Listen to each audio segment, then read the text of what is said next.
In the mid-1990s, a gang of professional bank robbers raided cities across 7 states. Disguises and speed protected their identity from cameras and the police. They stole hundreds of thousands of dollars, always leaving a bomb to terrorize their victims.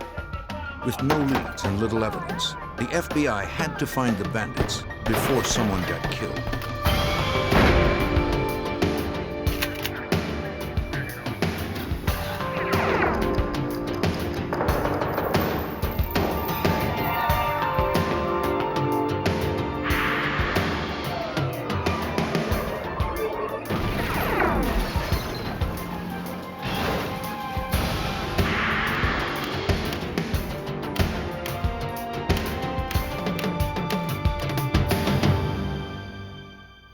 Across the Midwest, a band of armed robbers struck banks at the rate of nearly 1 per month. They attacked with lightning precision and lethal force. They were in and out in 5 minutes. I'm Jim Kallstrom, former head of the FBI's New York office. The stakes were raised when the FBI discovered the robbers had an agenda beyond personal wealth. To stop these violent extremists, the FBI need to capture their terrorist leaders.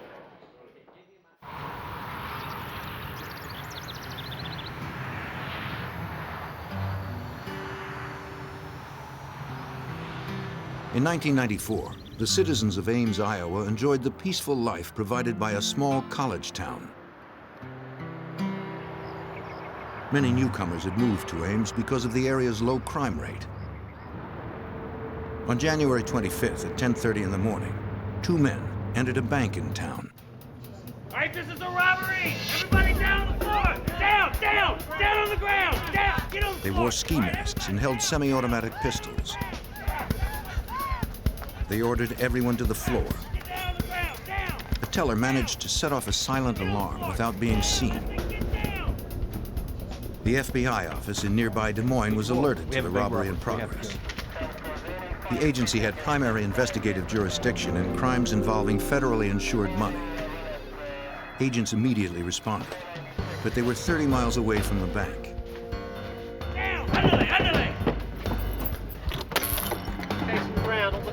The bandits quickly emptied the cash drawers.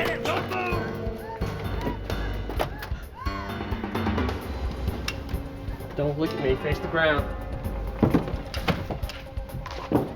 One of them pulled out what appeared to be a bomb.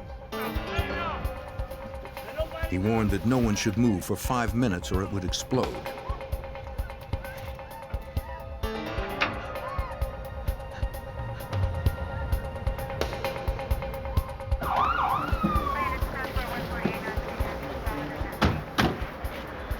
The employees and customers evacuated as soon as they could.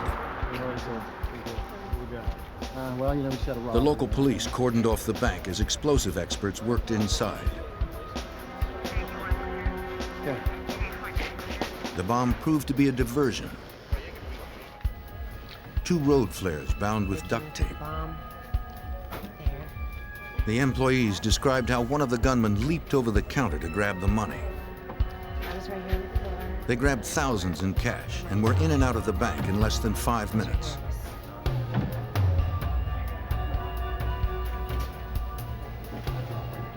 Agents interviewed the witnesses. So did you guys want to add anything else? They said the gunmen sometimes used Spanish when talking to each other. The security camera provided photographs of the robbery.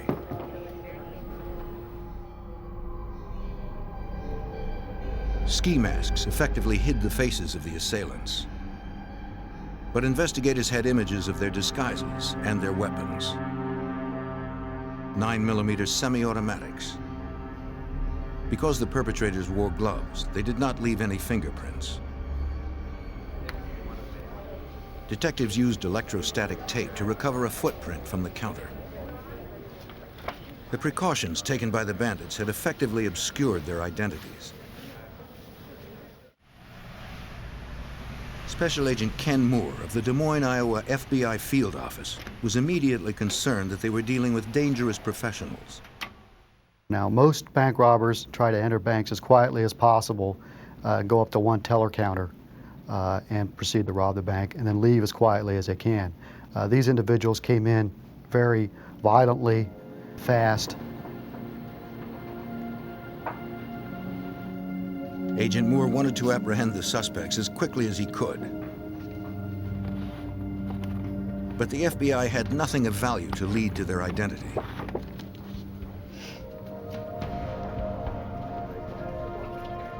Several weeks later, a communique came into the Des Moines office. It alerted area FBI of a February 15th bank robbery in Davenport, Iowa. Agents contacted the Davenport office to see if the incident might be related. Hello? Yes, well, I think The agent described two gunmen wearing ski masks and black overcoats that had invaded a Davenport bank. The thieves used the same Spanish phrases as the Des Moines bandits. They also hopped over the counter to empty the cash drawers. There was one significant difference. This time, the bandits left a real explosive, a pipe bomb instead of a fake. Fortunately, the detonator was missing. Disarming it had slowed down the investigation. What that device does is it requires more manpower that could be out conducting an active investigation. Instead, they're at the bank making sure things are safe. Investigators believed that the similarities between the incidents were more than coincidental.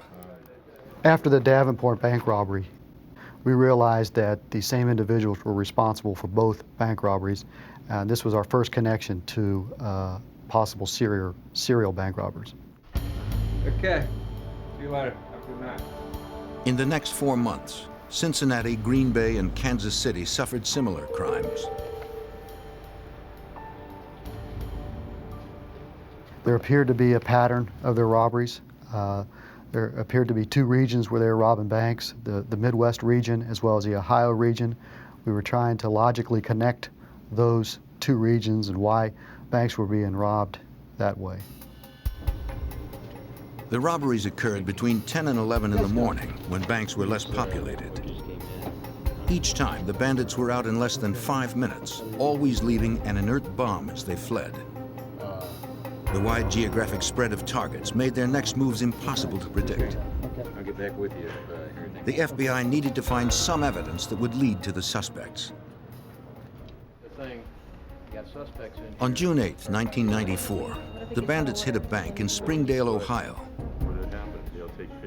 They drove away with over $11,000. A bystander saw them use a brown Chevrolet as their getaway car. On June 17th, a security guard became suspicious of a car on his employer's lot. It had been sitting for a week without anyone claiming it. He saw a police scanner. He also spotted a pager next to a stained $20 bill. A Springdale officer came out to check the car. He began a search to ascertain the vehicle's ownership. He made an effort to force open the glove compartment.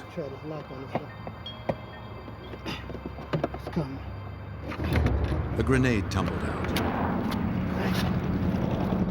The hand grenade turned out to be another inert explosive, but its presence linked the car to the bank robbery. Agents used the car's serial numbers to track down the dealership where it had been sold. They talked to the salesman who had handled the deal. The sale had been made less than 2 weeks earlier, but he couldn't give a description of the buyer. The dead ends left investigators feeling the pressure. We were becoming frustrated because the escalation of violence seemed to have been increasing. They were more brazen, were brandishing firearms, scaring bank employees. They were scaring customers, leaving behind booby traps. So we were very frustrated and we were concerned. On December 27th, the bandits finished 1994 with their 12th robbery in as many months. They hit a bank outside St. Louis. This time, there were 4 gunmen. Now we were concerned over possible takeovers of banks, possible entry into the bank vault. With 4 people, there's a lot more they can do. Bystanders of the St. Louis robbery saw the bandits put on their ski masks before entering the building. A teller got a glimpse of one of them inside the bank. These witnesses helped FBI artists make composite sketches of the suspects. The FBI distributed the drawings to other agencies and the media. It was slightly curved. They hoped it might bring someone forward who might know something more. The television and news reports generated hundreds of calls into the FBI offices.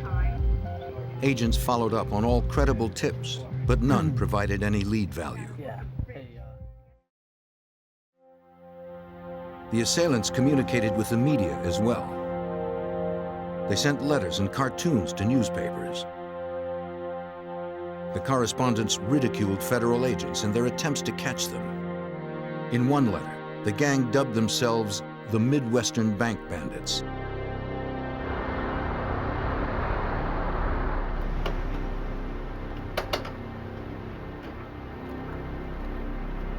The bandits sent another message to authorities in one of their getaway cars.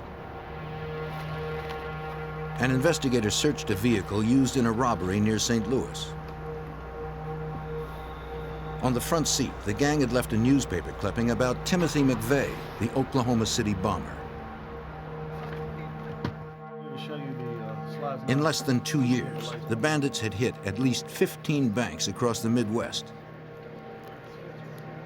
By the end of August 1995, agents from 7 states and FBI headquarters gathered in Louisville, Kentucky. All the offices were now working together to identify and apprehend the suspects. All information and leads were to be channeled through a single office, then distributed to the others. Right, we'll work on that. See if we can't raise the serial number or something off it. Special Agent Moore in Des Moines served as the point man. The meeting also resulted in all case agents going back to their office, reviewing all files to see if there's anything they may have missed or anything of lead value that might assist us in identifying the suspects. Supervisory Special Agent David Welker found a phone tip that came into his Cincinnati office after a June 1994 robbery. The informant had named 2 men as the leaders of the Midwestern Bank Bandits, Peter Langan and Richard Guthrie. Well, you determined at the time that they had criminal backgrounds, that as we set out our leads, that they had been arrested in Georgia for the robbery of a Pizza Hut. And then we found also at the time that the U.S. Secret Service had looked at Langan as a result of threats made to the president. At the arrest, police seized semi-automatic guns and grenades, weapons similar to those used by the bank bandits. The suspects served a brief prison sentence before being released.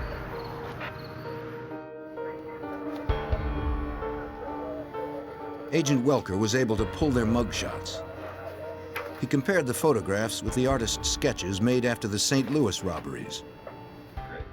And they were so close then that it was phenomenal. It appeared that the composite artist used these photographs to draw the composite drawings. That's how close they were.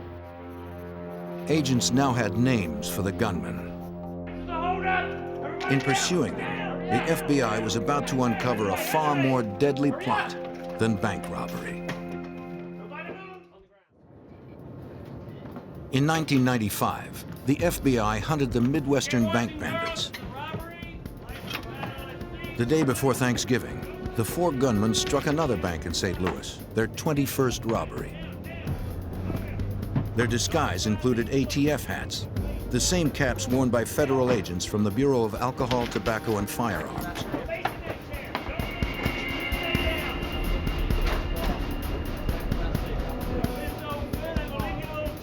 They also left their signature pipe bomb.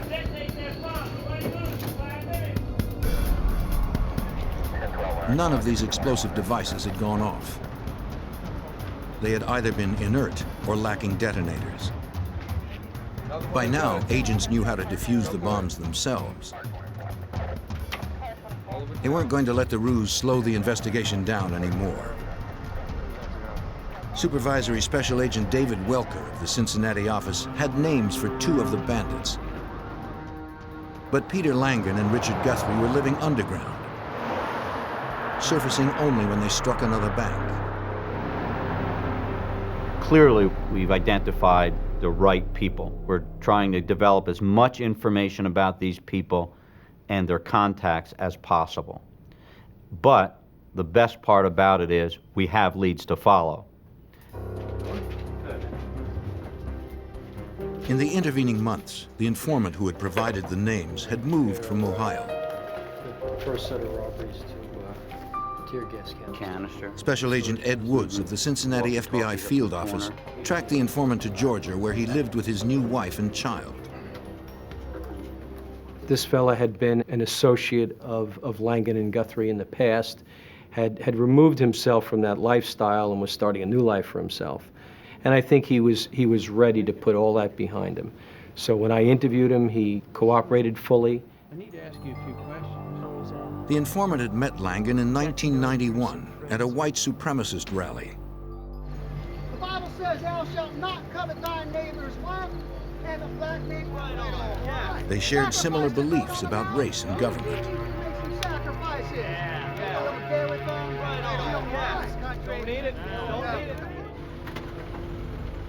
A year later, Langen proclaimed his intention to form the Aryan Republican Army. It was going to start a revolution against Washington and its federal agencies like the FBI and ATF. It's your tax money they're taking. Langen had been inspired by the Order, an established terrorist group. I mean, you know what I'm saying? You're breaking your back. You know what I'm saying? The Order had financed their racist agenda by robbing $4 million from banks and armored cars. Hey, how's it going? That evening, Langen introduced Guthrie as his compatriot. I'll explain all about that. Yeah, definitely. So. We can, 2 months before the first bank robbery, they asked the informant to become a member of the Aryan Army.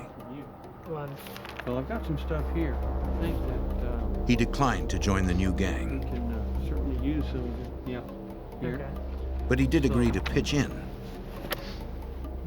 What we got from this cooperating witness was the scope of their activities, the surgical planning for their bank robbery activities, the fact that now we learned for the first time that their activities aren't just bank robbery and criminal matters. It relates to white supremacy. The informant helped Langen case the bank in Springdale, Ohio.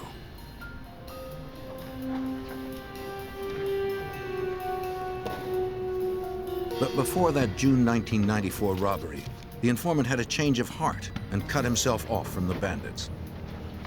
Concerts sometimes, things like that. He had participated enough to be charged as an I need you accomplice. to help as we go on here. The FBI promised not to prosecute him if he assisted. For right now. They were ready to make a appreciate it. deal to capture Langen and Guthrie. Once we determined that they had broken off other white supremacist organizations to form their own, it certainly ratcheted the investigation up just another notch. Agent Welker suspected it was only a matter of time before the Midwestern bank bandits turned their racial prejudice into violence. The gang was back in Cincinnati, hitting another bank in December 1995. During their escape, one of the bandits bumped into a teenager. The gunman demanded her purse. She refused to comply.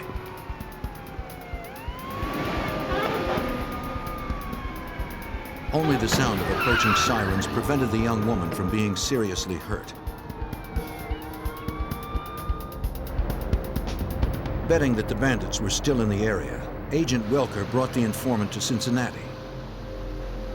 You know the fellows that are involved. Upon arriving, the informant agreed to re-enter the white supremacist movement. Make sure that he has your pager. Agents instructed Okay. him to page the FBI when he Ed, made contact you and with I the stay suspects. contact now. So, say what you But need. investigators became frustrated when more than a week passed without any results. Since he's been here for a week and a half and has provided no information at all and has arranged no meeting, has virtually done nothing, I was more than skeptical as to what this cooperating witness could do for us. And I was prepared to send him home because of my disbelief at the time. At 2:30 in the morning of January 17th, 1996, the informant paged the FBI. The call roused investigators from sleep to a secret meeting. The informant claimed to have found Guthrie.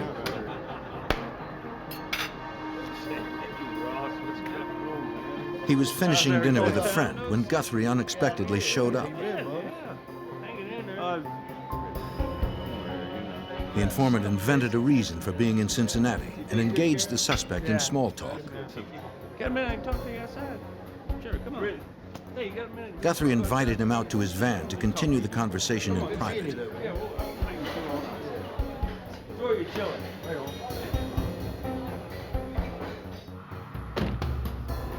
While they sat in the parking lot, the suspect asked his old friend to reconsider joining the gang. Some serious stuff, man.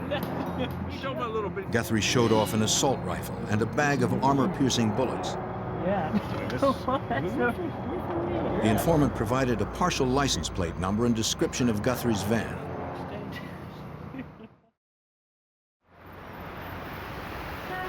Agents still doubted his credibility. So I had Agent Woods arrange to have the cooperating witness in the FBI office at 4 o'clock on Sunday afternoon. I didn't want him to know why he was there. I just wanted him to be there. And then I arranged for my division's polygraph examiner to be there, and I wanted a polygraph of him. I wanted to make sure that what he was telling us was true. The informant agreed to take a lie detector test. I think he's lying. You think he's lying? He's all over the place. Give him a chance and he didn't tell The examiner determined that the young man had been deceptive in his answers during the test. I'm telling the truth. Listen. The piece of paper there, this polygraph doesn't lie. Listen, He I have insisted he was somebody telling the who's truth. I can make a quick phone call. Please, let me make one phone call. What's that gonna I can prove it. I can give you prove it. one more phone chance. call. Yes, one come more on. call. Make it a good one. To prove it, he placed a call to the friend with whom he had had dinner. Hey, what's going on, man? Good, man. Yeah. The speakerphone allowed the agents to hear everything. Hey, what happened with you and Guthrie, man? He took you out in the van. Yeah, Guthrie wants you in, man. Yeah. Without prompting, the Yeah, friend we did. We immediately spent some asked time about his together time with after. Guthrie. So now we had to make a decision, and the decision is, do we believe the polygraph or do we believe the phone call? I think at the time, I think the decision we made was the right one. That is, we have to believe the phone call. It was an unprovoked response by the friend. The informant arranged to meet Guthrie on Monday at their mutual friend's apartment. FBI agents assembled an arrest team. They staked out the location, ready to capture the suspect when he arrived.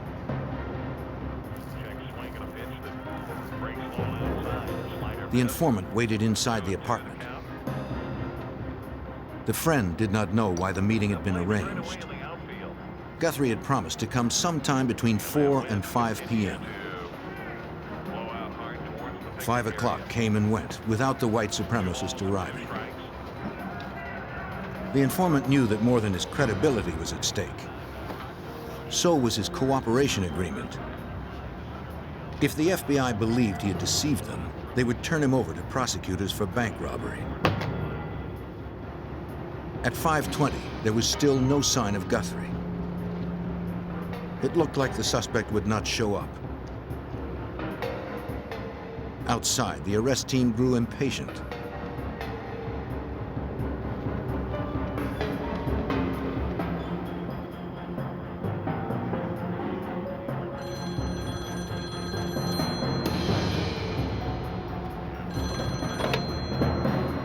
Hey, what's up? Yeah, he's here. It was Guthrie on the phone. He said they could meet at a nearby pizza restaurant in 30 minutes. All right, 30 minutes. Campbell, you down? Yeah, yeah. The informant needed to get word to the arrest team. He told his buddy he was going out for cigarettes.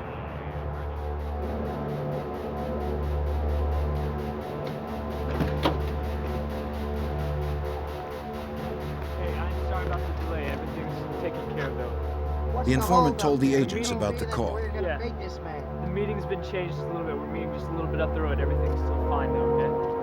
I think he's telling us the truth. I hope he is. Otherwise, he's going to jail.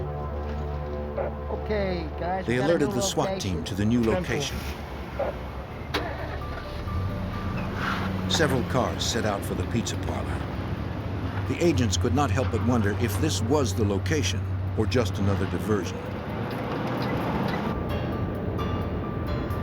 Along the way, traffic separated the arrest team. One agent was passing a convenience store parking lot when he spotted Guthrie.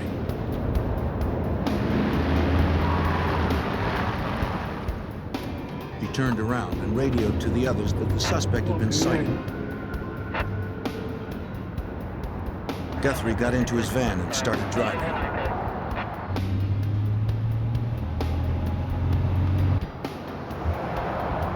The agent stayed on the van's tail, hoping the rest of the team would catch up.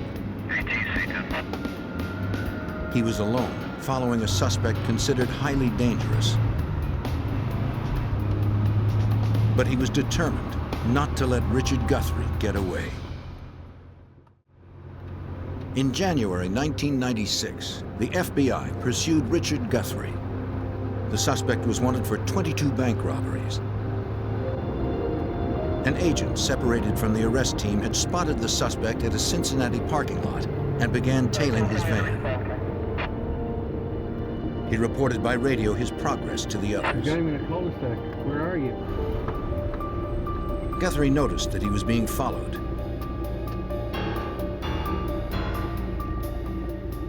An informant had reported that he was armed with automatic weapons and armor-piercing bullets.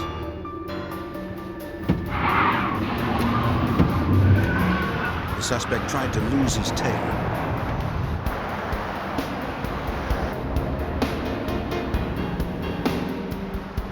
The arrest team caught up with the lone agent and joined the chase.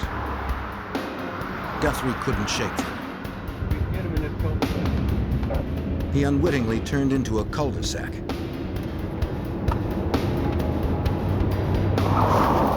Trapped, he abandoned his van. Agent Ed Wood sprinted right behind. He caught up to the gunman. It was almost as if it was in slow motion where like you could almost read his mind, what he's thinking. He's thinking, I believe, is this it? Is this the last standoff of this white supremacist? And quite frankly, what I expected him to do was to turn and start firing. Guthrie came to a riverbank. He had no escape. Agents boxed him in. I've been in law enforcement for over 20 years, and I've never seen a look on a face like Guthrie's at that time. And Guthrie, as he was looking at us, he was deciding whether he wanted to die right then. He was deciding whether he wanted to pull a gun and take on everybody who was standing there.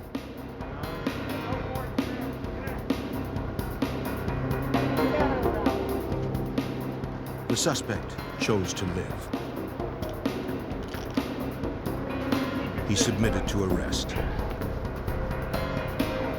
Catching him, it was a huge relief, and catching him to where there was no violence attached to the arrest was even a greater relief.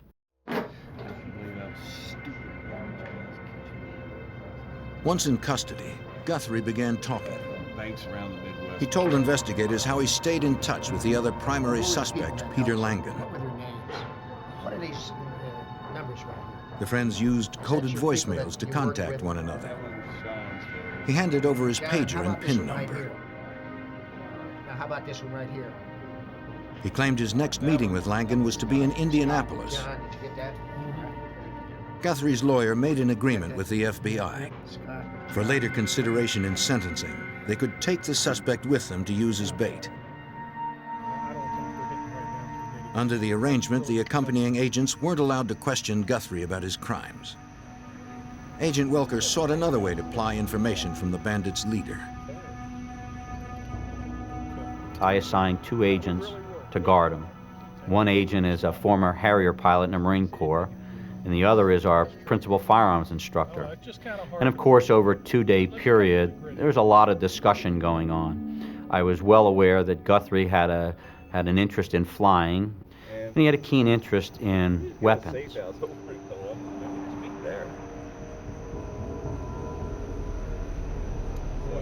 During the trip, the agents engaged Guthrie in long conversations about common interests. The congenial strategy worked. The assailant warmed up to his accompanying agents and began volunteering information on the robberies. Guthrie admitted that he had lied to investigators. His rendezvous was really supposed to take place in Columbus, Ohio, not Indianapolis, where the investigators had taken him.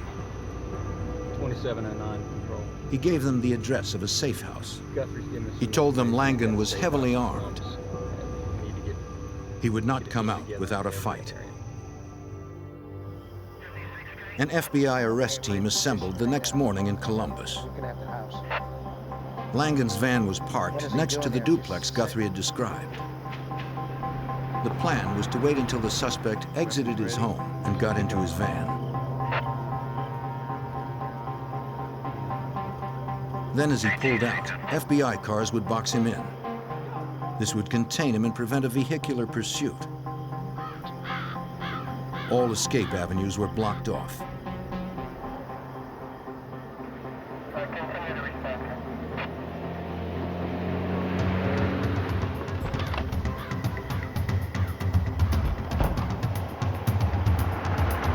At 9:30 a.m., Langan left the duplex carrying a canvas bag. Agents suspected this held an assault weapon.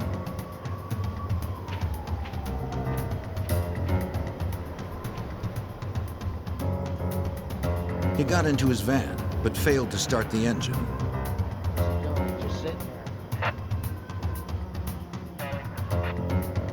The arrest team waited for the word. Once he was observed getting into the van, the adrenaline for everyone there was flowing. Everyone knew something was going to happen. The suspect sat motionless. Agents didn't know if he was planning something. He seemed as if he anticipated the arrest. Finally, the signal went out to move in. Let's take him, let's take him. In what agents thought was a suicide move, Langan had decided to put up a fight.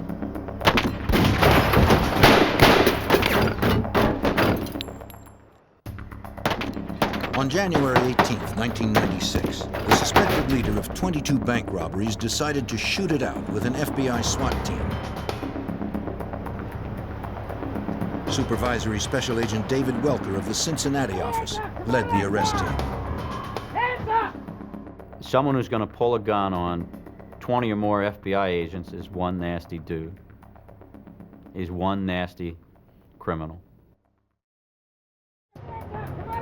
Peter Langan was one gun against many. SWAT team bullets pummeled the van. It was over within moments, but not before 50 rounds had been fired. Langan survived and surrendered. Despite the hail of bullets, he suffered only minor injuries to the face and back.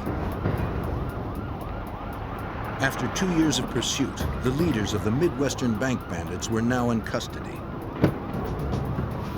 2 other accomplices remained at large. The van was filled with semi-automatic guns, ammunition, and grenades. Inside the canvas bag, agents found a 9mm semi-automatic pistol. It was the same make of weapon that the bank bandits used. Evidence inside the duplex confirmed the bandits were more than a gang of thieves.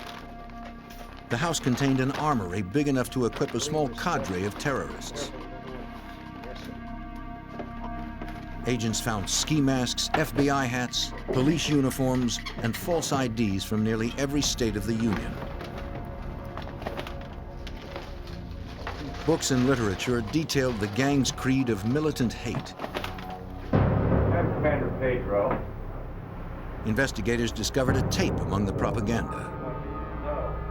It targeted young white males for recruitment into the Aryan Republican Army. Today, we are preparing to take over the USA. Tomorrow, the world. Please have a seat. A Columbus bank teller had briefly glimpsed the face of one of the bandits 17 months earlier. See anybody that you recognize, please? Detectives gave her a photo lineup, hoping she could remember enough to make an ID. This gentleman here? Despite the intervening months, she picked out Langan from the array of similar-looking men. Bank and robbing it. I mean, While Langan refused to cooperate, Guthrie agreed to tell all he knew. I don't know. Agents debriefed him 10 hours a day for 10 straight days. And how many accomplices did you have? He could recall all the places, times, and dates. It took 99 pages to detail the 22 robberies. Scott and John, okay. But when it came to his at-large accomplices, Guthrie only knew their first names. The bank bandits had been assembled like an underground terrorist cell. Personal information on others was kept to a minimum to prevent capture. Guthrie could only offer that the man he knew only as Scott was involved in music. The man he knew as Kevin was the nephew of a police This officer. is Supervisor Special Agent. Both lived in the Philadelphia area. Yeah. The scant information was forwarded to Pennsylvania. Special Agent Joe Hendrickson of the Philadelphia FBI field office was initially overwhelmed by the request. There was no hope of finding these people with that information. I sat back and had a cup of coffee, and then I said, well, I'll go contact the Philadelphia Police Department. And there's a possibility that maybe their personnel records indicate nephews, but I was in much doubt that that type of record existed, because I know that in my outfit, I did not list nieces and nephews in my personnel file.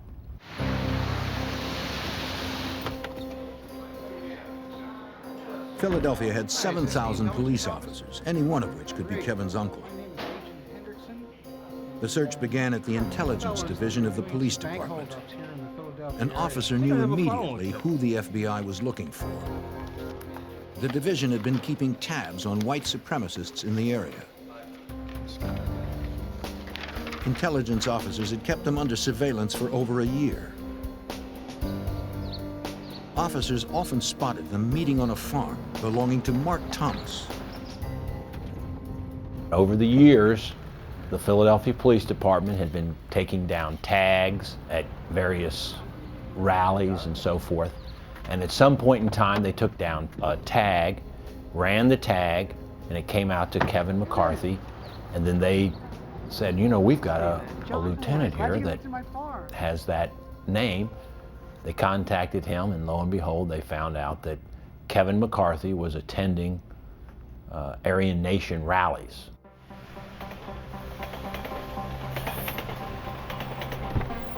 Hendrickson put a surveillance squad on Kevin McCarthy. They observed him repeatedly visiting a recording studio in Philadelphia. Agents noted the license numbers of the cars outside the business. They ran the plates for all the people going in and out. One of the vehicles belonged to a man named Scott Stediford. He managed the studio and also played drums in McCarthy's band. From his amateur photo, Guthrie confirmed that this was the Scott he had worked with. Using that same photo, a witness also recognized Stediford as the getaway driver in the Des Moines robbery. An arrest warrant was sent to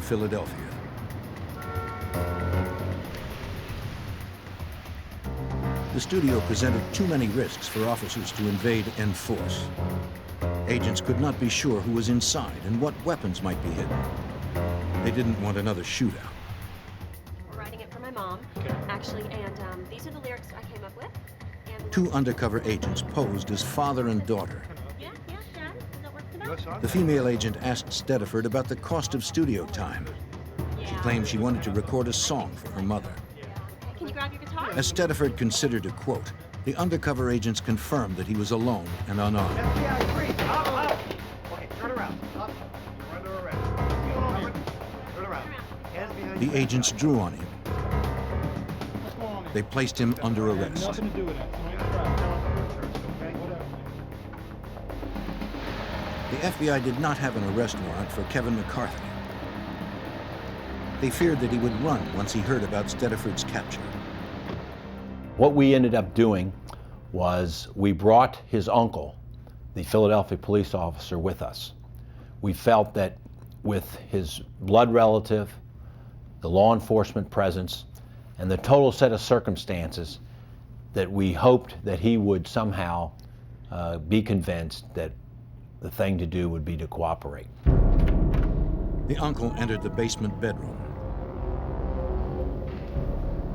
He disarmed his sleeping nephew. The agent woke the young man. Kevin? Special Agent Nicholson, FBI. Son? He began explaining that it was in McCarthy's best interest to cooperate with the FBI. Yes, okay. We kind of know what went on today. Only suspicion tied the young man to the crimes. Things are going to go a lot easier on you, all right? The agent needed a confession. He showed McCarthy the 99-page admission made by Guthrie.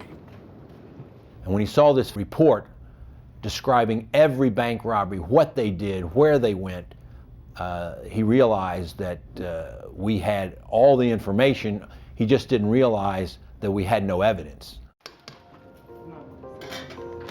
The young man was overwhelmed. He voluntarily turned over the weapon and clothing he used in the robberies. When he began to confess, his uncle stopped him and advised him to get a lawyer.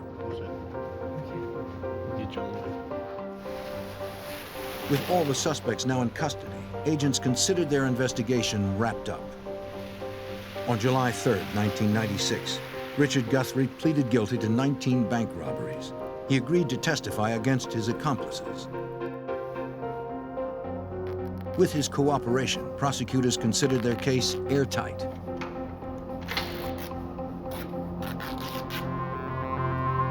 Nine days later, the cooperating witness hanged himself in a jail cell. The suicide devastated the government's case. Now, that created a major problem for the prosecution because since Guthrie could no longer be cross-examined, his information couldn't be used directly against Langan. If the other bank bandits were going to be convicted, the FBI had to find someone else who could corroborate Guthrie's confession. In 1996, the legal case against the Midwestern bank bandits was on the verge of collapse. The chief cooperating witness had killed himself. Without his testimony, the evidence against his captured co-defendants was slim. Special Agent Joe Hendrickson spearheaded the investigation in Philadelphia. These bank robbers were very, very good, and the evidence that they left behind at every robbery was zero. They were fully masked, fully gloved. Their weapons were untraceable. Hendrickson helped convince Kevin McCarthy to plead guilty and turn state's witness. But prosecutors needed more than one cooperating felon to convict the others. Investigators focused on the man who had steered suspects into the Aryan Republican Army. Mark Thomas had turned Scott Stediford and Kevin McCarthy into outlaws. Thomas edited a newsletter and webpage for white supremacists. His literature and videos had swayed many young men into racist and anti-government organizations. And we felt that even though he was not personally involved in these crimes, that he had caused these crimes to come about, and therefore he was responsible. And based on conspiracy laws, we felt that it was quite possible to go after him for conspiring to commit bank robbery. The FBI made weekly contact with Thomas at his Pennsylvania farm. I want to ask you some questions. They wanted to know about his activities, but more importantly, they wanted to keep pressure on him. 15 years. Did you live here alone? You know, I've had about enough of you guys coming over and messing with me. They made it clear that they suspected him and weren't going away.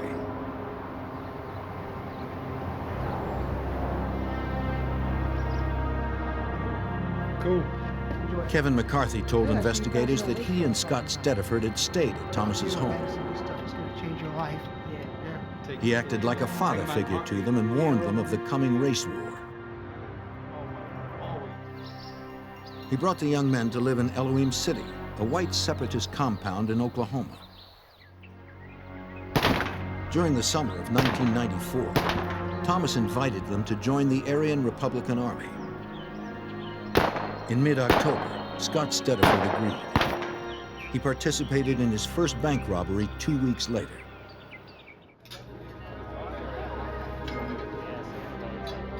On November 13th, Thomas drove Kevin McCarthy to Arkansas for an introduction to Langan and Guthrie. The teenager heard them boast of successfully robbing banks throughout the Midwest. The 17-year-old joined up. We found a better way to do it. Agents also learned from McCarthy that Thomas took $100 in stolen money for the start of an Aryan war chest. Over the months of contact, agents caught Thomas in several lies about his activities. This is my farm, and I don't need you on my farm, you know? So They took what they had to U.S. prosecutors. okay, I'm doing what he says. The United States Attorney's Office decided that based on the cooperating witnesses' testimony, we were going to arrest him. Even though it was a very slim case, it was a close call, as the United States Attorney's Office would say, but we're going to put out an arrest warrant for him. Thomas heard that the FBI was going to pick him up on a charge of conspiracy. He agreed to surrender after calling the media to witness the event. He told the press their presence prevented his assassination. Thomas pleaded not guilty at his arraignment hearing on February 4th, 1997. No comment. He asked to meet with the FBI the next day. That's where Mark Thomas caved. He signed a 7-page plea agreement that corroborated Kevin McCarthy's confession. The government's case was now solid. This was the biggest surprise of anyone's involved in the case. The idea that the head of the movement, after one day in prison, would decide to completely cooperate was just unfathomable. But apparently our pressure over the 6 months of continually talking to him, and then the one night in prison, was enough for him to decide that he had been completely wrong in his ideals and that he wanted to, as he said, get right with God. Mark Thomas was sentenced to 9.5 years in prison. Peter Langan was convicted on bank robbery and gun charges. He received life without parole. Kevin McCarthy got 5 years. His testimony helped convict Scott Stediford on 2 counts of armed bank robbery. The court sentenced Stediford to 29.5 years. In America, extremist groups enjoy the freedom to maintain their beliefs. They are constitutionally protected until they cross the legal line. If they engage in outlaw activities, they will find the FBI on a mission to stop them. Southern Ohio's rural counties are perfect for outdoor recreation. But the calm of this quiet community was shattered in 1989 when a sniper gunned down an outdoorsman without reason. It was only the first in a string of random, terrifying murders. Hiding in the distance, behind a high-powered rifle, a madman was hunting humans along Ohio's county roads.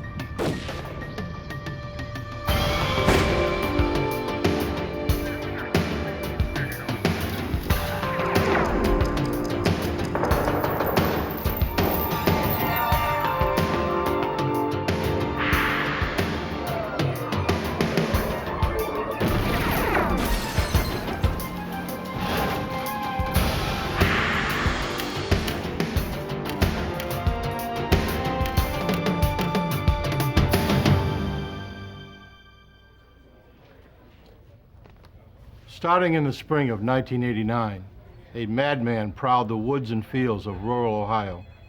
He was a hunter. A high-powered rifle was his weapon of choice. Joggers and fishermen were his quarry. The hunter roamed far, struck at random, and left no clues. He was as elusive as he was lethal. Investigators knew he had to be stopped, but no one knew how. I'm Jim Kallstrom, former director of the FBI's New York office. Most murderers have a connection to their victims and a motive for their crime, but not a serial killer. His victims are randomly chosen to fulfill an uncontrollable need to kill. Often he leads an ordinary life, his family and friends unaware of his homicidal passions. But serial killers establish profiles, as distinct as fingerprints, and when a match is made, it is only a matter of time before they are caught. The rural counties of southern Ohio are hilly, rocky, and wide open. A quiet place for coal miners, factory workers, and farmers. The kind of place where people leave doors unlocked and where violent crime is almost unheard of.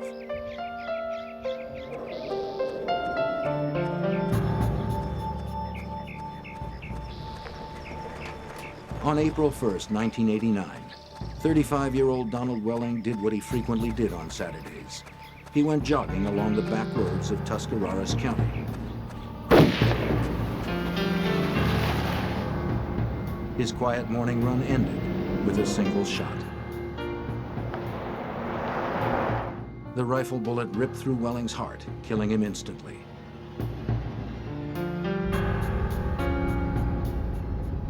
Local authorities could find no motive and not a shred of evidence.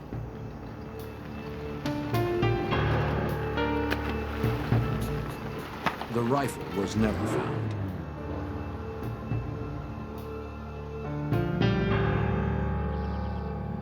November 10th, 1990, another Saturday morning, 19 months later.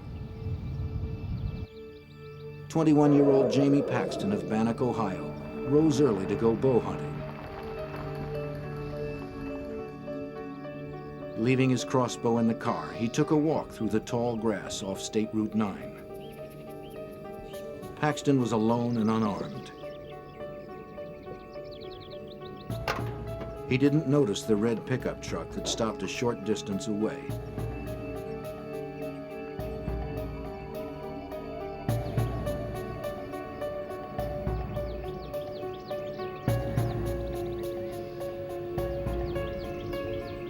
The gunman was quiet and careful.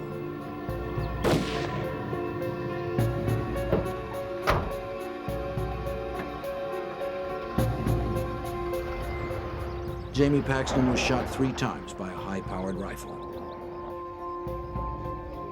There were no witnesses.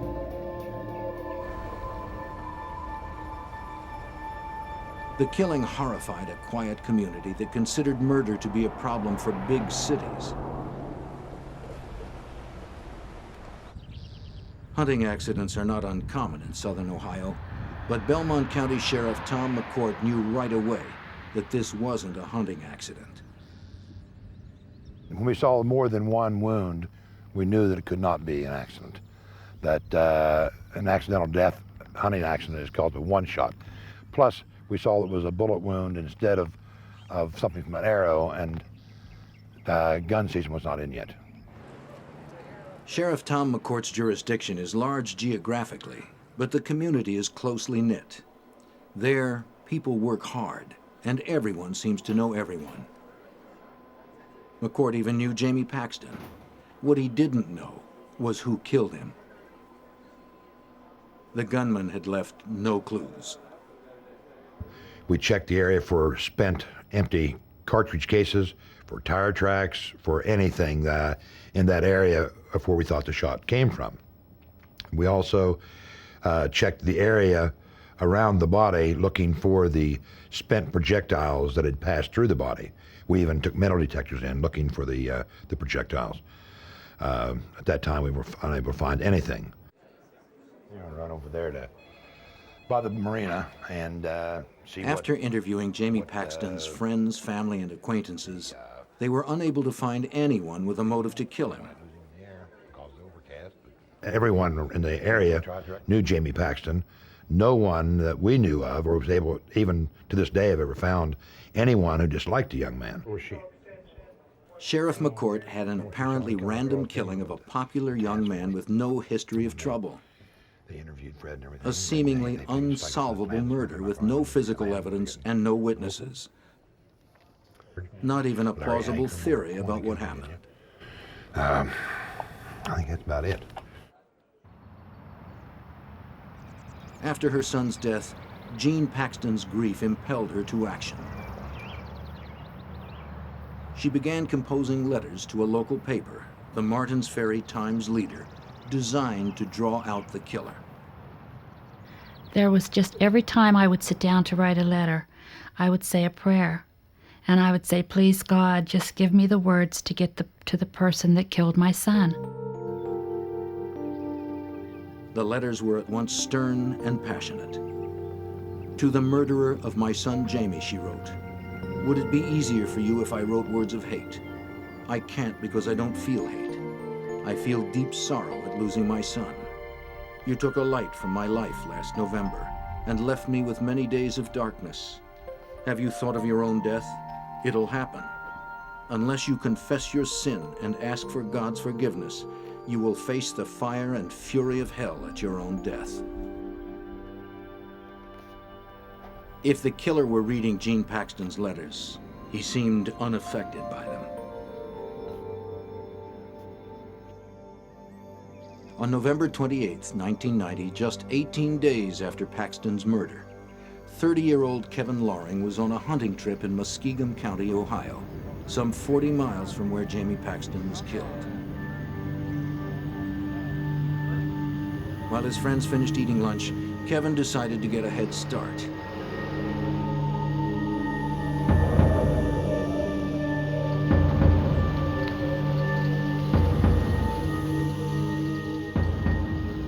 Walking across a field in search of game, Loring himself became prey, unknowingly moving into the sights of the gunman.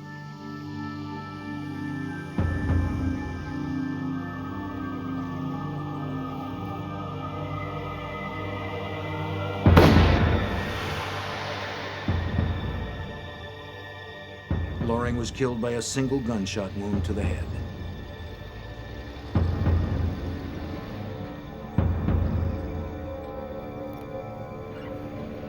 The killer had taken care to commit his murders in different counties, to slow an investigation that would have to take place over hundreds of rural miles.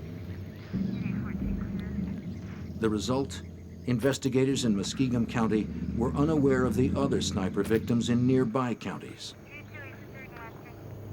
They decided that Loring's death was probably a hunting accident. Jean Paxton never gave up. She kept writing throughout 1991, determined to draw out Jamie's killer. And I always felt if I could get my letters into the hands of the person that killed my son, I felt that I could get a response from them. She turned out to be right. I am the murderer of Jamie Paxton, the typewritten letter read. Jamie Paxton was a complete stranger to me. I never saw him before in my life, and he never said a word to me that Saturday. Paxton was killed because of an irresistible compulsion that has taken over my life. I knew when I left my house that day that someone would die by my hand.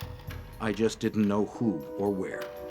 I'm an average-looking person with a family, a job, and home, just like yourself. Something in my head causes me to turn into a merciless killer with no conscience. The letter arrived at the Martins Ferry Times-Leader a few days before the one-year anniversary of Jamie's death. The letter described the Paxton murder in chilling detail. I was very drunk, and a voice in my head said, "Do it." I stopped my car behind Jamie's and got out.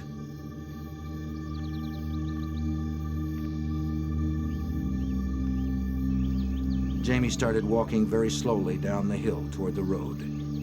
I raised my rifle to my shoulder and lined him up in the sights. I took at least 5 seconds to take careful aim. My first shot was off a little bit and hit him in the right chest. He groaned and went down.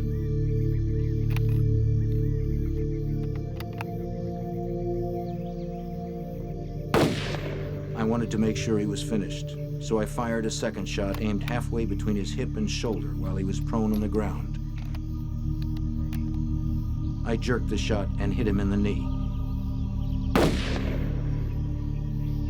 He never moved again. 5 minutes after I shot Paxton, I was drinking a beer and had blacked out all thoughts of what I had just done out of my mind.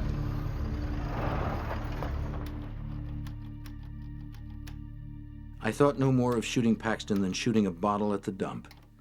I know you hate my guts, and rightfully so. I think about Jamie every hour of the day, as I'm sure you do. For Sheriff McCourt, the letter was a beginning, evidence that might lead to a murderer. But he needed more. The typewriter used to write the letter, a gun. While investigators searched, the killer continued his own hunting.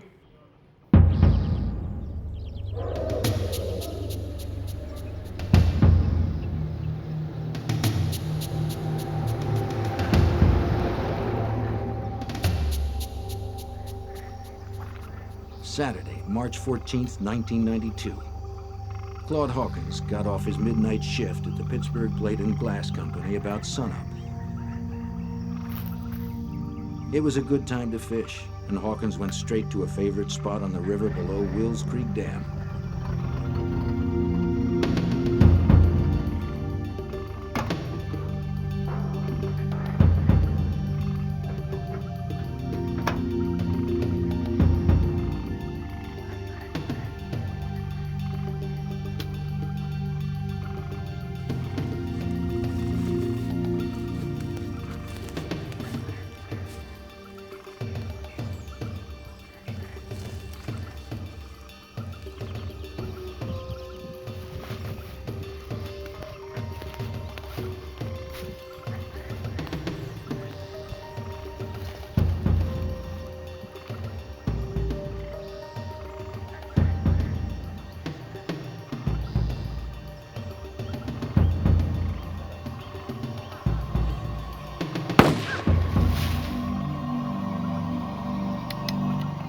Hawkins had a wife and 4 children. Another outdoorsman had been killed while alone, but this one took place on federal property. The FBI stepped in.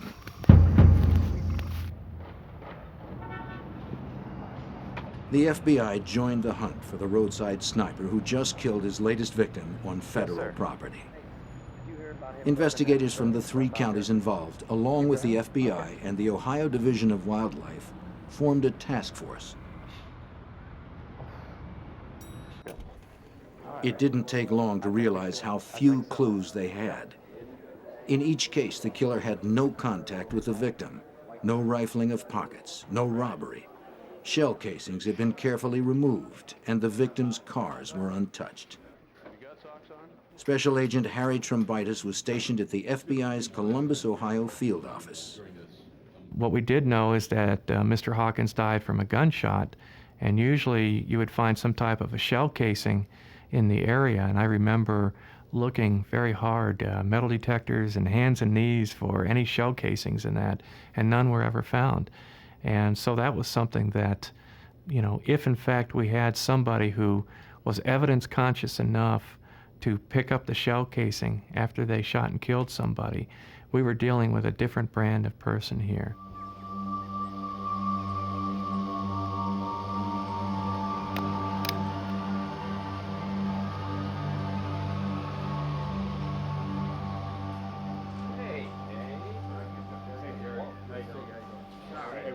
The multi-jurisdictional task force concluded that the death of Kevin Loring, first ruled accidental, was actually a homicide. We got a problem.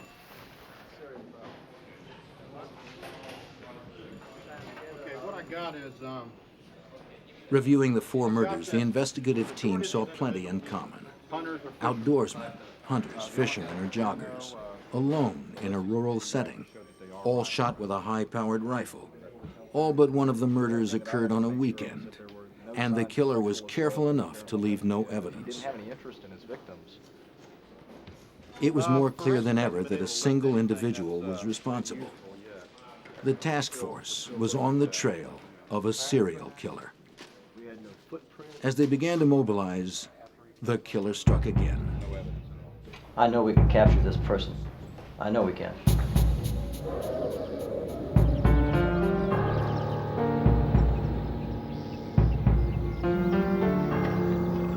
10 days after the task force meeting on April 5, 1992, 44-year-old steelworker Gary Bradley left his home in neighboring West Virginia to go pond fishing in Noble County.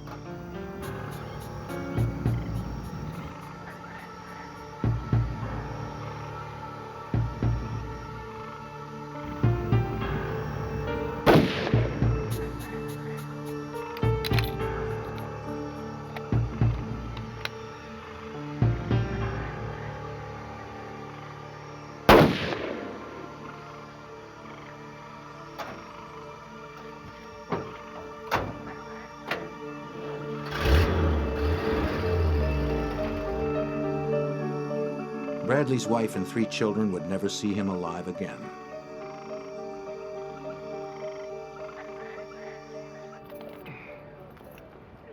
The task force had another murder. The road sniper had to be stopped. The task force wanted to learn more about the personality of the sniper. They asked the FBI to draw up a psychological profile of the serial killer. Such an outline would be invaluable in tracking him down. Okay, good. Well, maybe there's something there we can Major Dane Shryock of the Coshocton County Sheriff's Office headed the task force. Right after we had initially made an assessment that maybe these things might be linked, the Columbus FBI office set up a meeting to have the behavioral science unit come to Columbus, Ohio, and actually sit down and talk with the investigators of these 5 counties of the homicides. The FBI's behavioral science unit in Quantico, Virginia, can accurately sketch personality profiles of individuals from sparse clues. Larry Ankrum is a member of the behavioral science unit assigned to the road sniper case. He studied all the available evidence, the investigative reports of the 5 murders, and especially the letter that the killer had written to Gene Paxton. Then I came back to Quantico and reviewed these cases more in detail, and I came out with a formal profile. We were probably looking for a white male. We were looking for someone that was intelligent, someone who was an outdoorsman himself, someone that wouldn't look out of place in the woods, someone that was probably responding to some significant event in his life that was going wrong at that particular time. One of the things that was apparent that it was a sniper type mentality here that we were dealing with, someone that didn't want confrontation, someone that was doing things from afar, and this is something that we see many times with our arsonists. We ought to be looking at some different types of activities that he might be involved in, such as nuisance types of offenses, shooting out windows, shooting out tires of cars, cruelty to animals, arson fires.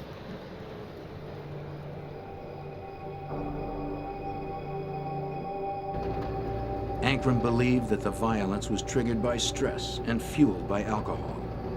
The task force now had a psychological sketch of the roadside sniper.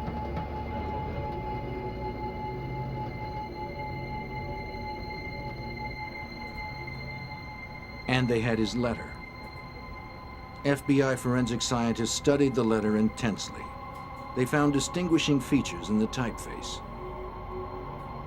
If they could find the typewriter it was written on, it would be easy to link the confessional letter to the owner, and thus link the murder to the murderer. They had to hurry. The sniper was still out there.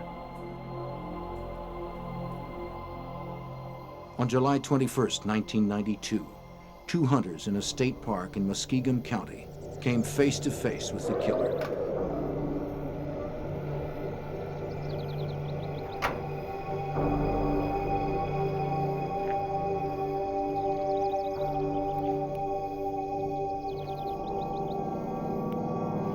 As they moved through the brush, one of them noticed something terrifying.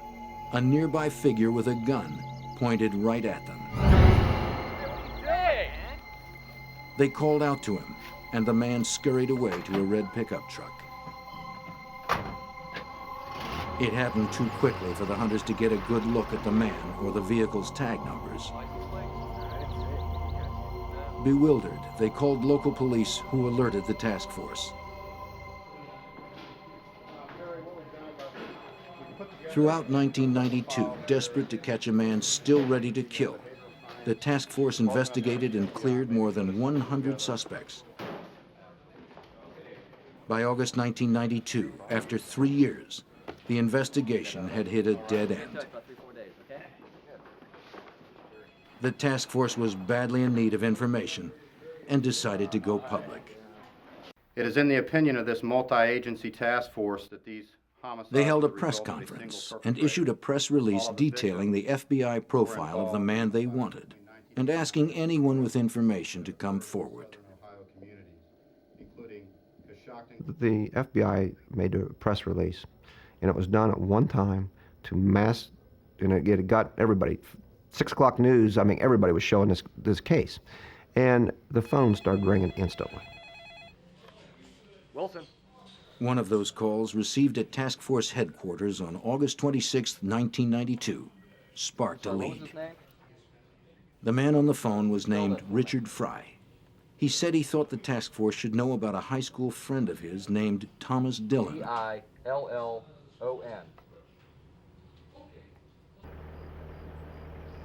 Investigators had a name and someone willing to talk. A task force member arranged to meet Richard Fry at a rest stop on Route 77. Tom Dillon. I went to high school with him. We grew up together. There, Fry talked about his old friend, Tom Dillon. He was always a little strange.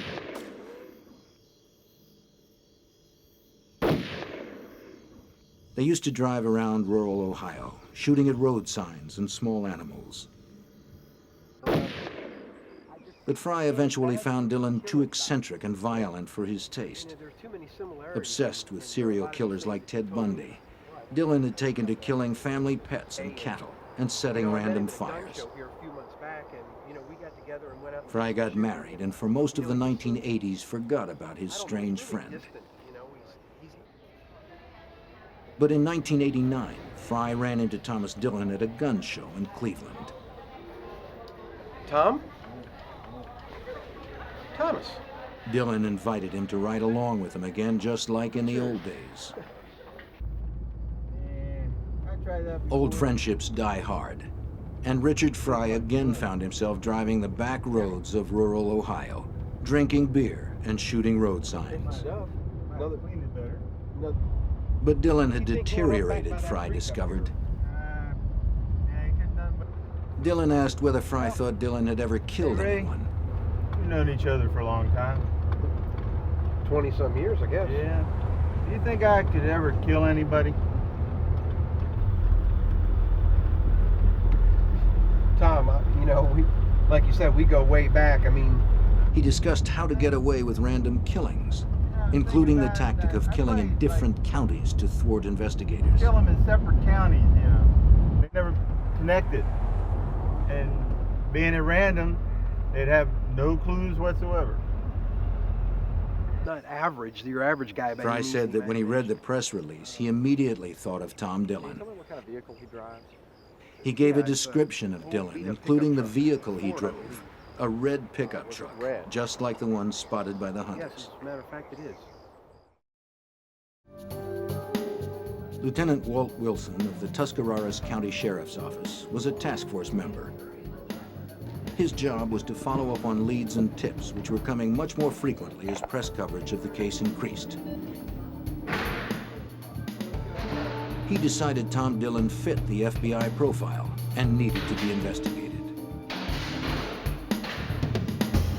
I began to follow up on the information that Mr. Fry had given us. I went to Tom Dillon's workplace in the city of Canton. Dillon had been employed for a dozen years as a draftsman at the Canton, Ohio Water Works. Wilson obtained Thomas Dillon's work schedule to compare Dillon's days off with the dates and times of the murders. The purpose was to eliminate Dillon as a suspect, but he couldn't. He found that Dillon didn't work weekends when most of the incidents occurred, but that didn't prove much. However, 2 weekdays Dillon took off from work caught Wilson's attention. July 21st, 1992, the day the hunters saw a man point a rifle at them, and November 28th, 1990, the day Kevin Loring was killed. Please.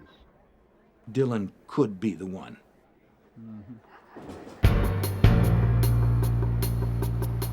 As the other members of the task force followed up on hundreds of leads, Detective Wilson began surveillance on Thomas Dillon.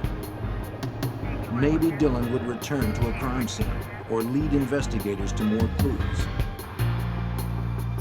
The surveillance began in October 1992. Detective Wilson followed Tom Dillon on his weekend excursions, driving the back roads of southern Ohio.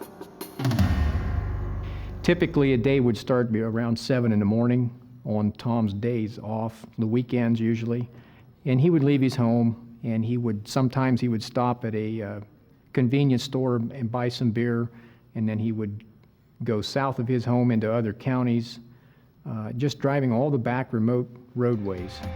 On October 10th, 1992, while tailing Dillon, Wilson briefly lost track of the suspect's vehicle. As Wilson crept around a corner, he came face to face with Thomas Dillon. His cover possibly blown, his case in jeopardy, Wilson had to think fast. I waved at him and he waved at me and we kept on going. He stopped at the end of the drive to see if I was going to stay there or not.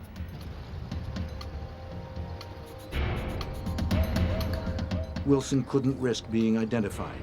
He let Dillon drive away. My big concern was I hope he doesn't stop and ask me what I'm doing on that property, because I had all of my gear laying in the car with me, and I didn't want him to see my radios and my gear that I had with me.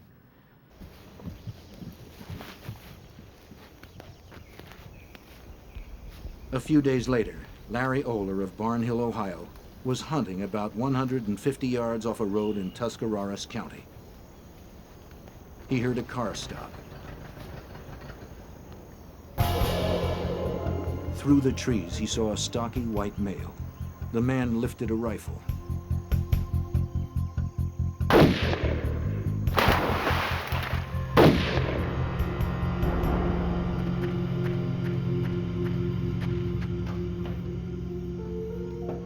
Oler was unhurt and watched in terror as the truck sped away.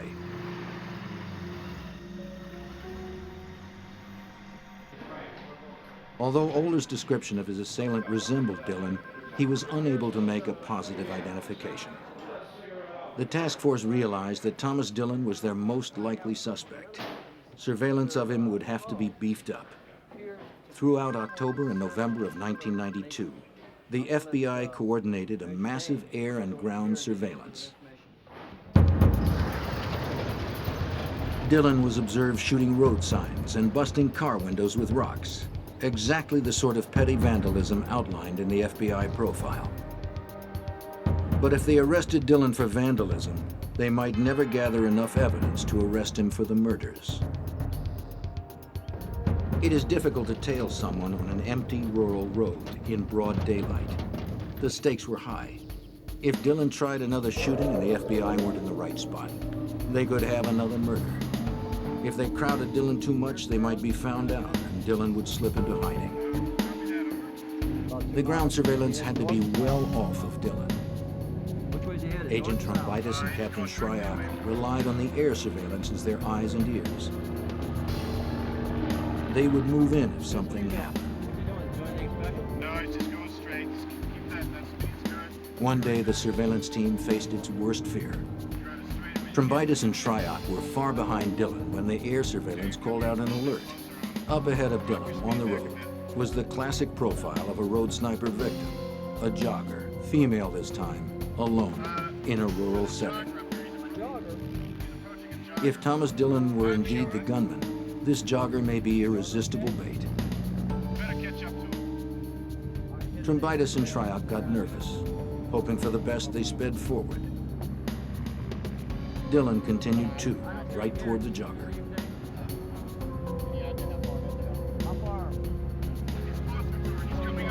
Driving at top speed, Trumbitis and Shryock frantically called to the agents in the plane. Where is he? Is he stopping? The airplane reported back. Dillon is approaching her. There is no one nearby. The agent's car hurtled forward. A call from the air. Dillon is pulling up alongside the jogger. The agents held their breath.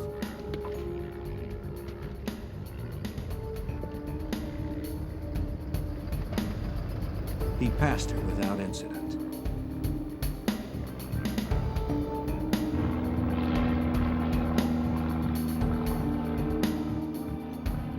The feeling of relief lasted only moments. The airplane radioed that Dillon had taken a right turn onto a smaller road. The aerial unit stayed on him, instructing Trumbitis and Shryock where to turn. Then a second right turn. Could he be circling back? They called to the airplane, is the jogger still there? Dillon continued to make right turns until he was back on the road the jogger had been on. His U-turn justified the agent's fear. He was going back for her. Where is the jogger? Trumbitis yelled into his radio. Cannot see the jogger, came the reply. But the agents knew she had to be somewhere ahead of Dillon.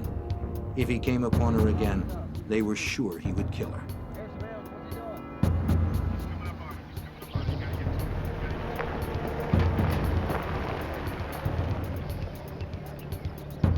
The air unit called in that Dillon had stopped his truck and had gotten out. He had something shiny in his hands. Would he kill her right under their noses? The jogger couldn't be seen from the air, but that didn't mean she wasn't there. The agents in the car heard shots and feared that Dillon had struck again while under their surveillance. But the airplane radioed that Dillon was shooting a stop sign.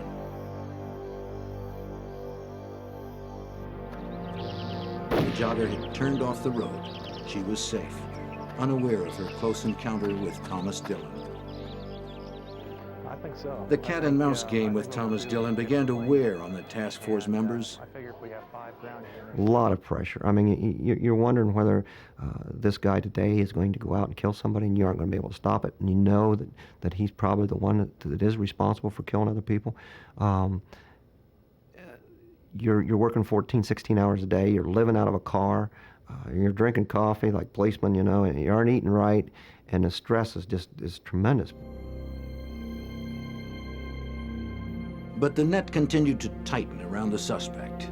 The murderer, in his letter to the newspaper, had admitted being bothered by the Paxton murder and visiting his grave. Investigators returned to video footage of Jamie Paxton's grave recorded November 10th, 1991, the first anniversary of Jamie's murder. Many people paid their respects that day, but curiosity rather than respect was the agenda of one visitor photographed, Thomas Dillon. Investigators immediately recognized the man they had been tailing. Surely he was the sniper, but to earn a conviction they needed direct, incriminating evidence.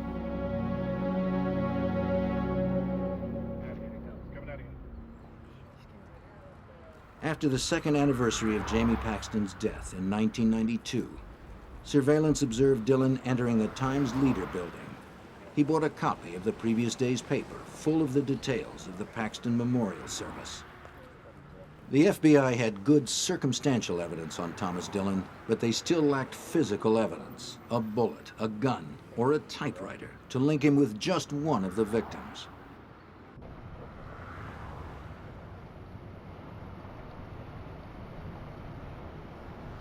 Hunting season was fast approaching.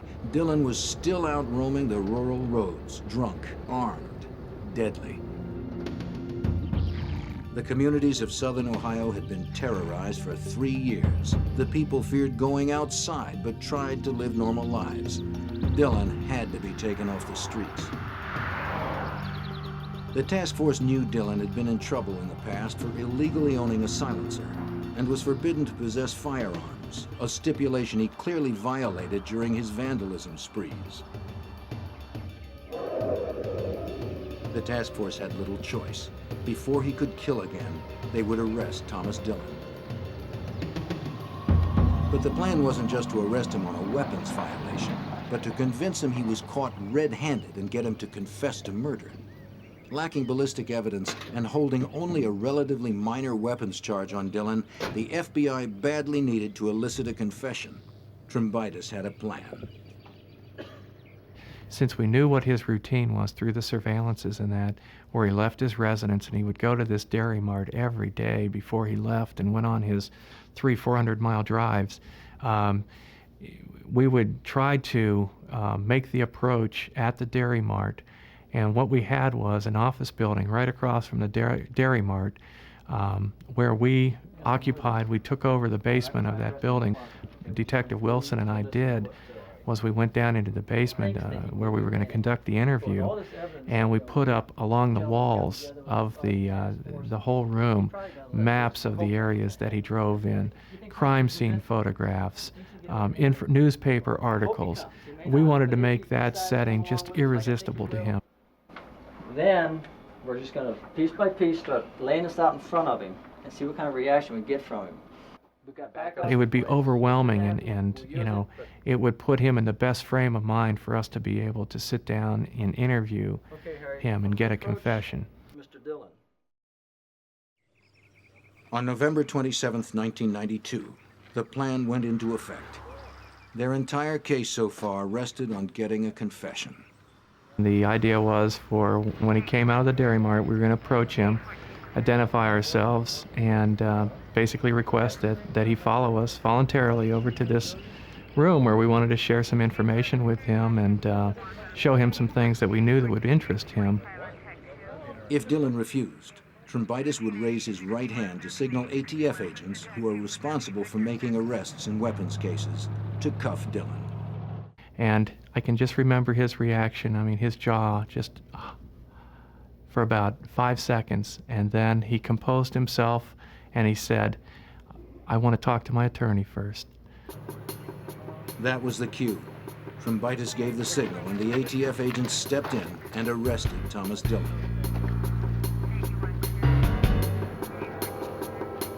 Dillon didn't realize it, but it was a bitter defeat for the FBI. Trumbitis thought he'd blown it, despite all the evidence he'd gathered. Despite his certainty that they had the road sniper, he feared that he would see a 5-time murderer quickly released on a minor weapons charge. At the very time of Dillon's arrest, other task force members were executing a search warrant on Dillon's house.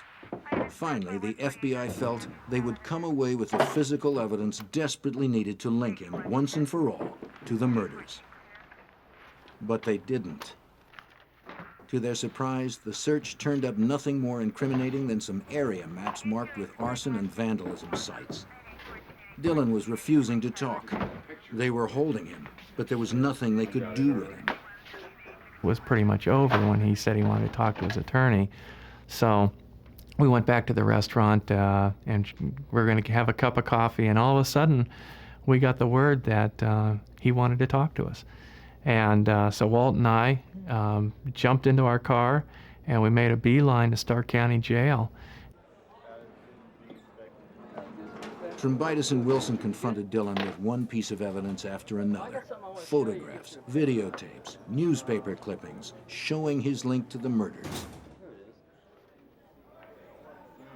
I would pull out one piece at a time and show him, and just as we had suspected, he just was keenly interested in the information that we had, the surveillance pictures, the crime scene photos, you know, just the animal, you know, the shots of the animals that we had along the roadways and that. You could just see that he was just fascinated by that.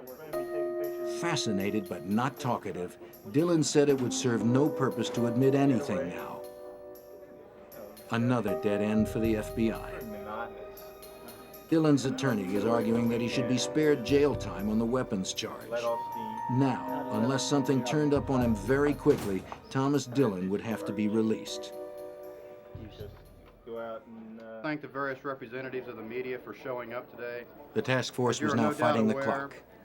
Desperate for physical evidence, they held another press conference, appealing to the public for any information about guns they may have bought or sold with Thomas Dillon. Haven't had any contact with Mr. Dillon. Meanwhile, task force member Jerry Wade of the Ohio Division of Wildlife was following up on a tip. A witness steered Wade to a spot where he had seen Thomas Dillon firing his rifle a couple of years back. Wade hoped that would lead him to some ballistic evidence to link Dillon to one of the killings. This individual that brought it to our attention that he'd seen Thomas Lee Dillon shoot this deer with a rifle thought the rifle might be one of them that was used. And if we could locate some physical evidence, the shell casings per se, and if we could get those and match them to the murder weapon, we could put that rifle in Thomas Lee Dillon's hand prior to the murders, which would really give us a lot stronger case as far as him possessing the rifle prior to the murders. The chances of finding small shells in such a wide area were slim, and it had been 2 years since the rifle had been fired there. Determined, Wade patiently combed inch by inch through a grassy field where the anonymous witness said he saw Dillon shoot the deer. Beginning at the tree described by the witness, Wade searched the area in a circular pattern by hand and with a metal detector, carefully marking off the territory.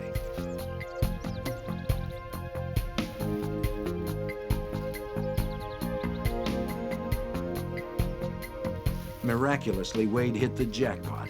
He found 2 rifle shell casings, later identified as coming from the same gun that killed Gary Bradley and Claude Hawkins.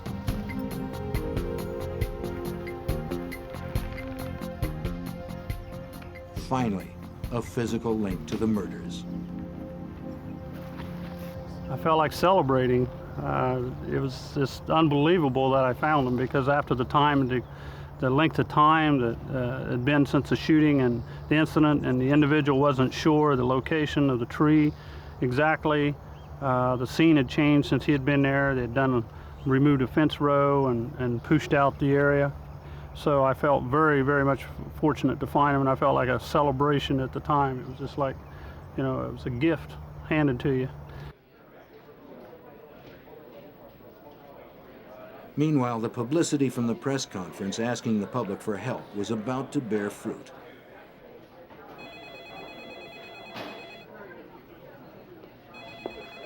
On December 4th, Captain Shryock was manning the phones at Task Force headquarters. A man named Al Cope was on the phone. Can you give me that? He said he bought a weapon from someone who may have been Thomas Dillon at a gun show the previous spring. I'll tell you what, if you give me about 15 minutes, sir, I'll be right there. The date? April 5th, the same day Gary Bradley was murdered.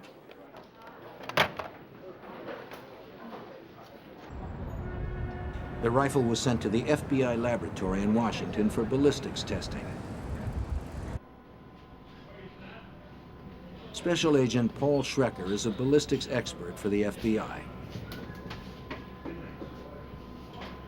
As the bullet passes down the barrel of the weapon, that bullet, by coming in direct contact with the interior of the barrel of the weapon, picks up the microscopic imperfections, the microscopic features of that barrel. So that bullet is marked with the fingerprint of that barrel. Fragments of bullets taken from the bodies of victims Claude Hawkins and Gary Bradley were examined at FBI labs. A bullet fragment may still be of value for comparison. Even though a bullet may fragment, may break up as a result of striking a victim, and maybe only fragments are ever recovered, those fragments are still marked. They still bear the impressions of the inside of the barrel of the weapon. And those fragments can still be used to make a positive association or an identification. When the weapon was submitted to our laboratory, the weapon was test fired, and the test fired bullets from this weapon were then compared to the bullet fragments taken from the victims. Al Cope's gun was test fired, and the bullets examined for characteristics they may have in common with the bullet fragments taken from Gary Bradley and Claude Hawkins. The conclusion? Al Cope's gun, sold to him by Thomas Dillon, matched the gun used to kill both Gary Bradley and Claude Hawkins. The FBI finally had the goods on Thomas Dillon.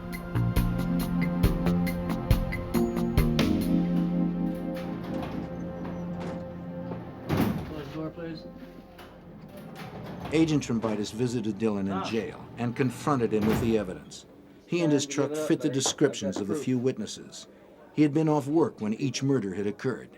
He had a history of random violence and gunplay. And the FBI could prove in court that a gun he once owned killed at least 2 of the victims. What kind of proof? What kind of proof?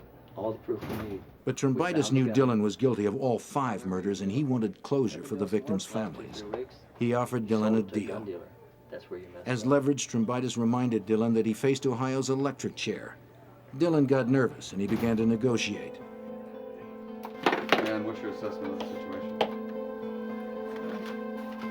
I still can't believe you got that hard evidence. Well, we have evidence. Thomas Dillon met with the prosecutors in June of 1993.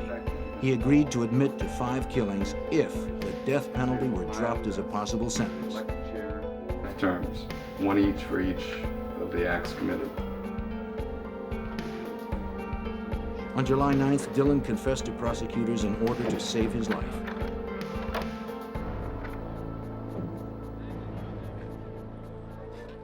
On July 12, 1993, a smirking Thomas Dillon walked into the Noble County Courthouse to make his plea. Mr. Dillon, at this time, how do you plead to count 1 in the indictment in case number 93 CR4 involving the death of the aggravated murder charge involving the death of Gary Bradley? How do you plead? Guilty. With the families of the victims watching, Dillon confessed to murdering Donald Welling, Kevin Loring, Claude Hawkins, Gary Bradley, and Jamie Paxton. He was still smirking and unrepentant as he left court. At this time of the indictment in case number 93 CR4. Guilty.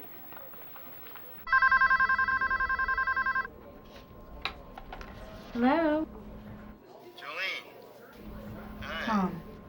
is Thomas. Yeah. Dillon's incredibly cavalier attitude was detailed by a local reporter whom Dillon repeatedly called from prison, Can't get enough of me. marveling at his own violence, reveling in his celebrity, and laughing off the murders. Let's talk about the other guys. I mean, they Except were one. really good shit. He would not discuss I the wanna talk murder about of Jamie Paxton. No, forget it, all right? Just forget it.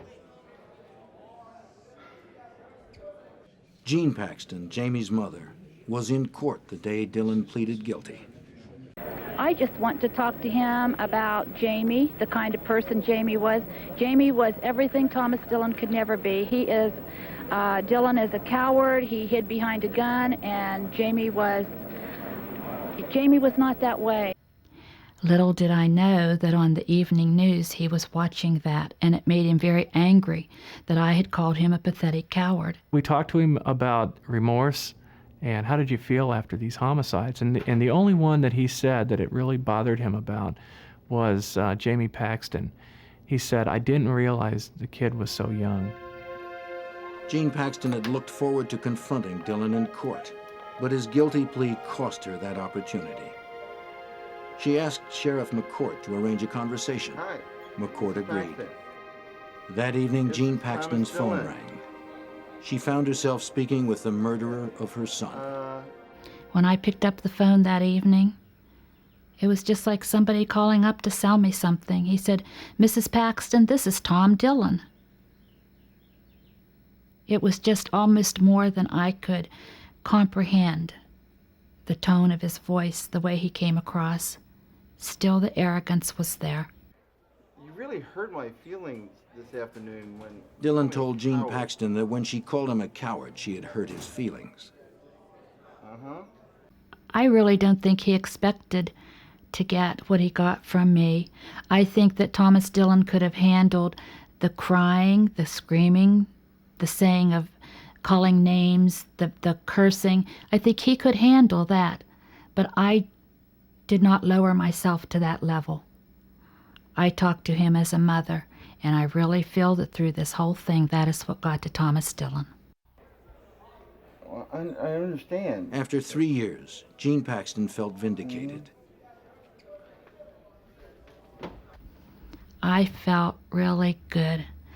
I walked out on my front porch, and I just felt like for the first time in 3 years that I was free. I was free of Thomas Dillon. I felt that I had defeated him by words, and I did it all for Jamie. Thomas Dillon made it clear he did not want to go to Lucasville Prison, the toughest in Ohio. So Jean Paxton saw to it, with a petition drive, that was exactly where Dillon was sent. In August 1993, Jean Paxton won a $25 million wrongful death judgment against any future money Dillon might make. Dillon's wife had been trying to sell his story to Hollywood. Paxton and State Senator Bob Nye passed the Paxton Bill, barring killers or their relatives from profiting from the crime. Thomas Dillon remains in Lucasville Prison. He is eligible for parole in 165 years. It's Friday night in October of 1993. And in Northern California, 3 junior high school girls are having a slumber party. Halloween is around the corner, and the girls have been trying on different costumes in preparation for the upcoming holiday. Within seconds, their lives will change forever.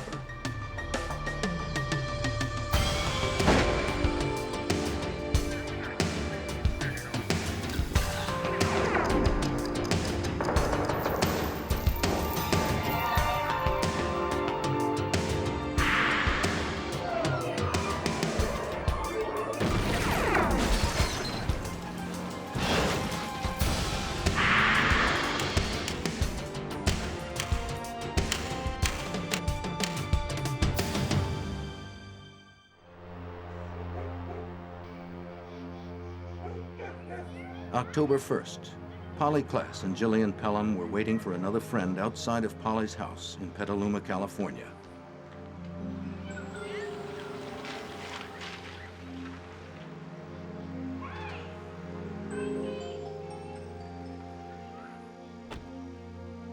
It was around 8:30 when Kate McLean and her mother showed up.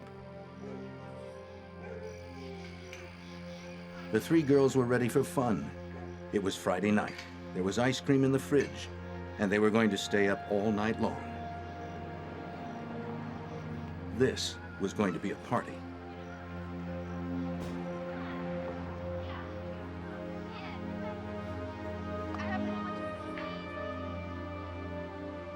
No one had any idea of the danger that lurked so close by.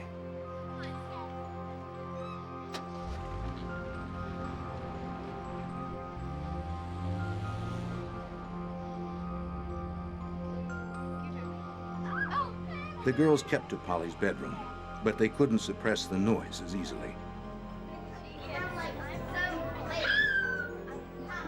At about 9:45, Polly's mother, Eve Nickel, looked in on the girls and asked them to keep it down. She was suffering a migraine headache and thought she'd turn in early.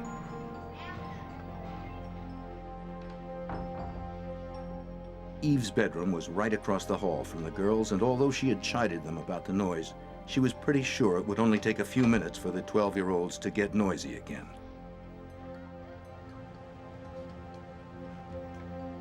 Before going to bed, Eve took her prescription pills to block out all distractions and get her fast to sleep.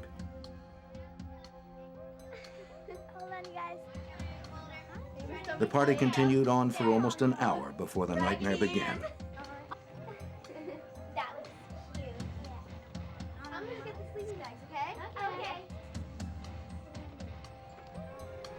It was around 10:30 when the intruder entered the room.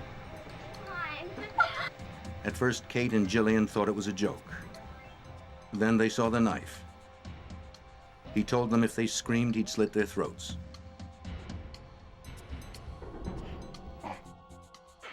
Immediately, he tied them up and started asking questions.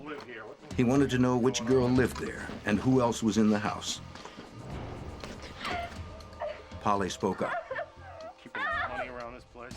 The girls were terrified and crying, and he assured them that he wasn't going to hurt anyone, that he was only there for money.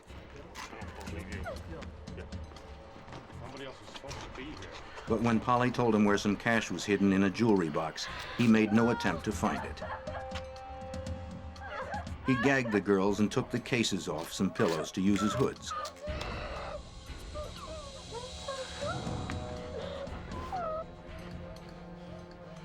He made Polly get up and told the others to count to 1,000. By the time they were done, he said she'd be back.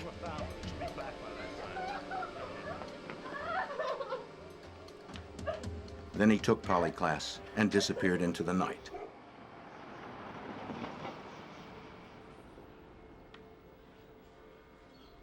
Petaluma police officers were called to the scene after the girls managed to free themselves and wake Polly's mother.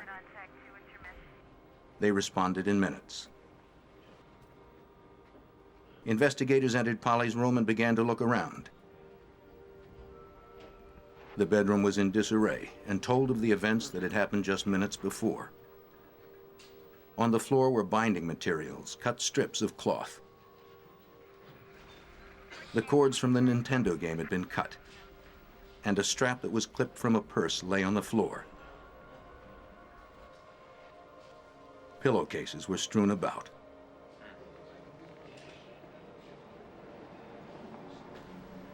I know.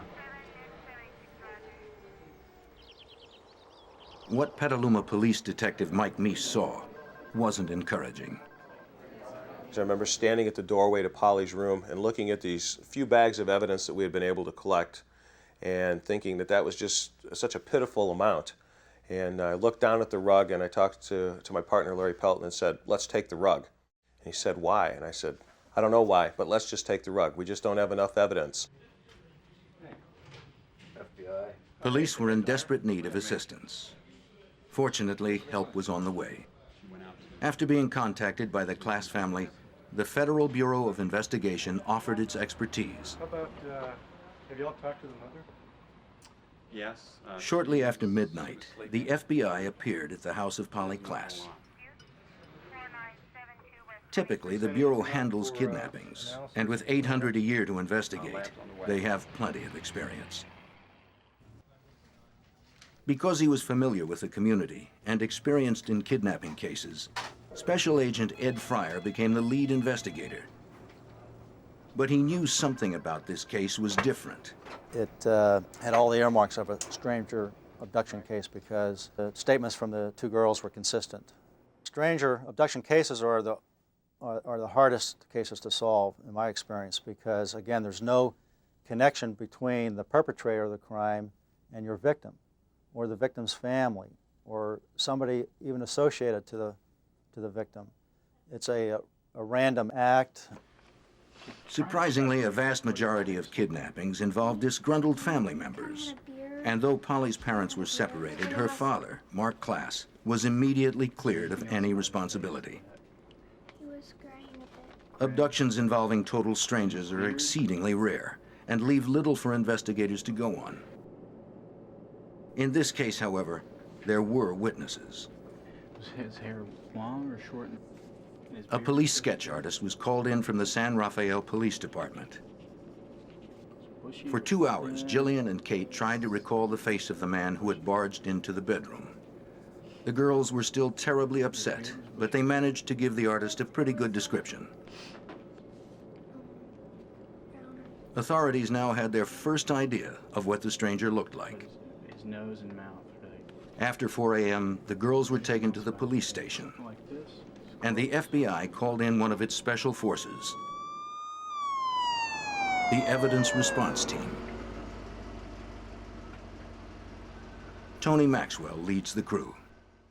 In looking at cases across the United States, we have found that when somebody is kidnapped, especially a young child, that they will generally be harmed within the first 24 hours, and probably within the first couple of days could even be killed.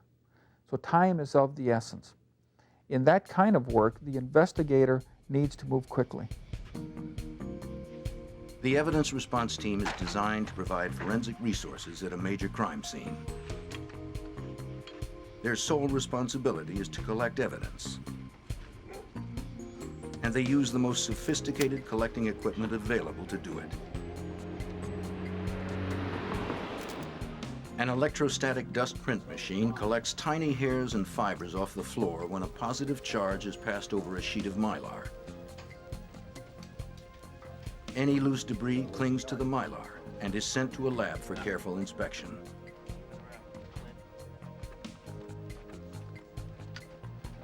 Although the police department had already dusted for fingerprints, they had come up with nothing particularly promising.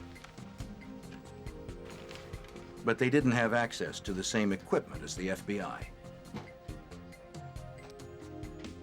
The alternate light source was a new method that employed a unique fluorescent powder, which when combined with a distinct ultraviolet light and amber-colored goggles, could illuminate many things that otherwise would remain hidden.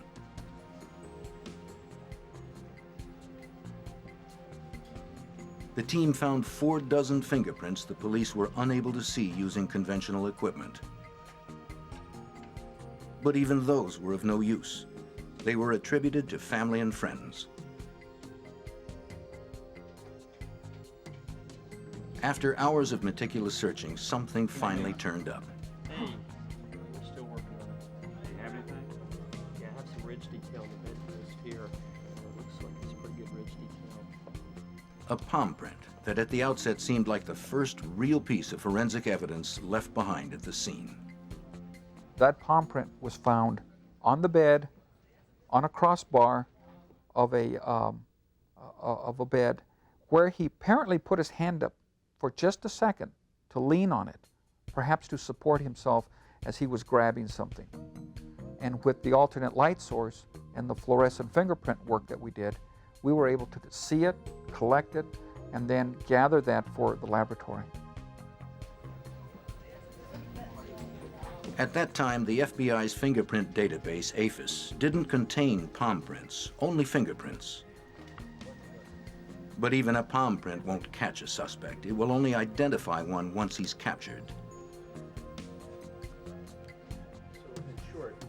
FBI Special Agent Mark Mershon explains. People often think that when you have a fingerprint or a palm print that you quickly establish the identity of a criminal. The truth of the matter is, in most instances, you have to identify a suspect, have fingerprints for that suspect in order to compare with a latent fingerprint.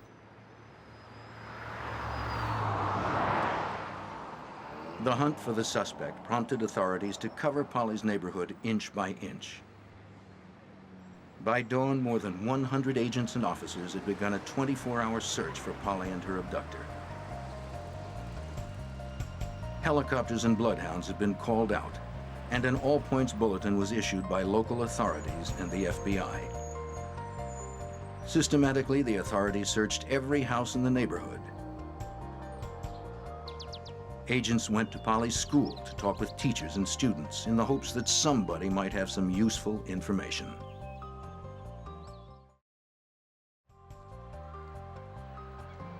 Investigators canvassed the neighborhood in pairs, asking if anyone had seen anything suspicious that night. One by one, they interviewed all of Polly's neighbors.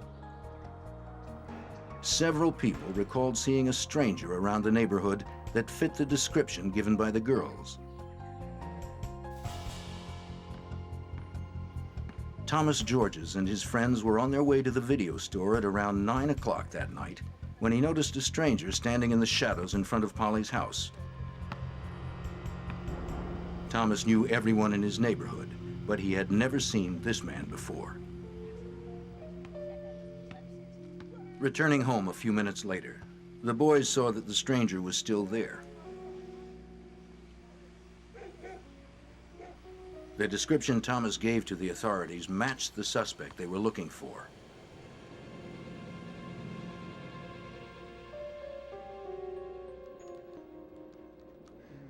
Sean Bush was playing video games with some friends who lived in a small rental cottage directly behind Polly's house.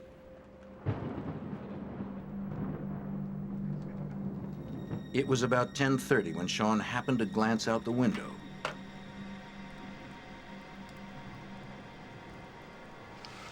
He was surprised to see a strange man on the back porch of Polly's house. He appeared to be going for the back door. His description of the man also fit that of the suspect. There were others who saw the suspicious man that night, but unfortunately none of them alerted the authorities. As Petaluma Police Chief Patrick Parks explains, time was working against them. In stranger abduction cases of small children, there is no more critical factor than time. Time is absolutely of the essence, and for that reason, you have to get out as many resources as you can. You have to put out the word as far as wide as you can. You have to involve as many agencies as you can, get them focused, get their efforts channeled, and hopefully, bring about a successful resolution. While officers continued to comb the neighborhood, FBI investigators began executing the standard operating procedure in cases like these. After eliminating family and friends as suspects, they focused on ex-cons who were registered as sexual offenders throughout Sonoma County. Gradually, they branched out to surrounding counties, carefully questioning and investigating each registrant. But nothing turned up. This is a hard case to believe that it even happened. There's 3 girls, they're in a slumber party. They're playing games in their bedroom, in their home, in a typical community, in a typical city. And somebody can walk into your home, the sanctity of the home, the security of your home, and take your daughter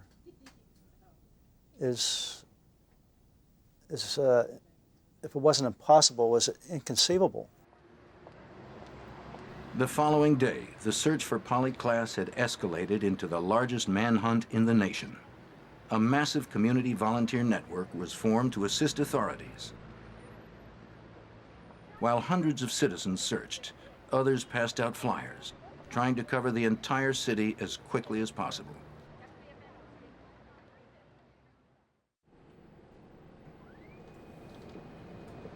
Back at the FBI's Trace Evidence Lab in Washington, D.C., forensic expert Chris Allen was carefully surveying the items collected from Polly's house.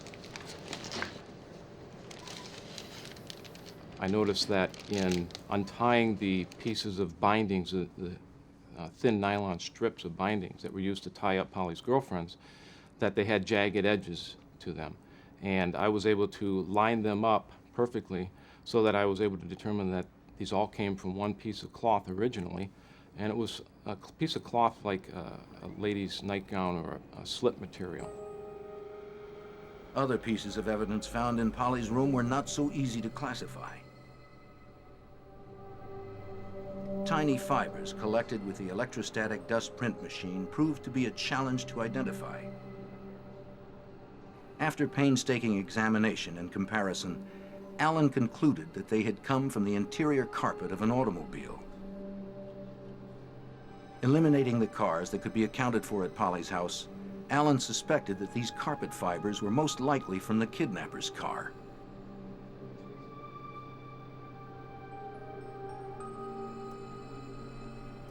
One more item Allen found was a little more personal to the suspect. I found in the vacuuming of the area rug that was in Polly's bedroom that she was playing on with her girlfriends, a dark brown, forcibly removed head hair. And I say forcibly removed because it had a 3 or 4 millimeter root sheath on it, actually skin material that comes out of the scalp when the hair is forcibly pulled or yanked out. If Polly had pulled a hair out of the suspect's head, it was evident that she didn't go without a struggle. But even a hair with DNA evidence couldn't bring investigators any closer to finding a suspect.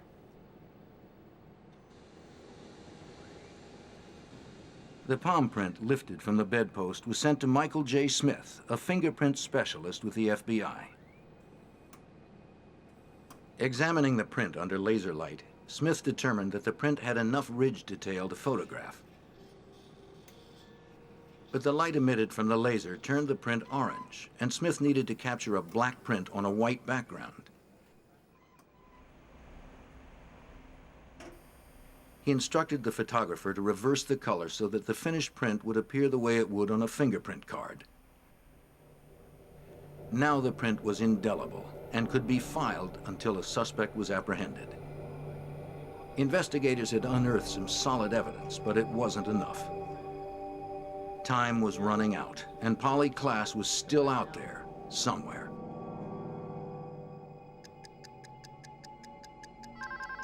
"48 hours after the abduction of Polly Klaas, her father, Mark, got a call. Polly? It sounded like Polly. Okay, honey. She told her father that she was in a hotel room somewhere, and that her abductor had stepped out for a moment. Tell me where you are. Polly! Then the Polly! line went dead. It offered the first glimmer of hope. But unfortunately, since Mark's line wasn't set up for a trace, Detective Fryer, all please. authorities could do was wait for another call.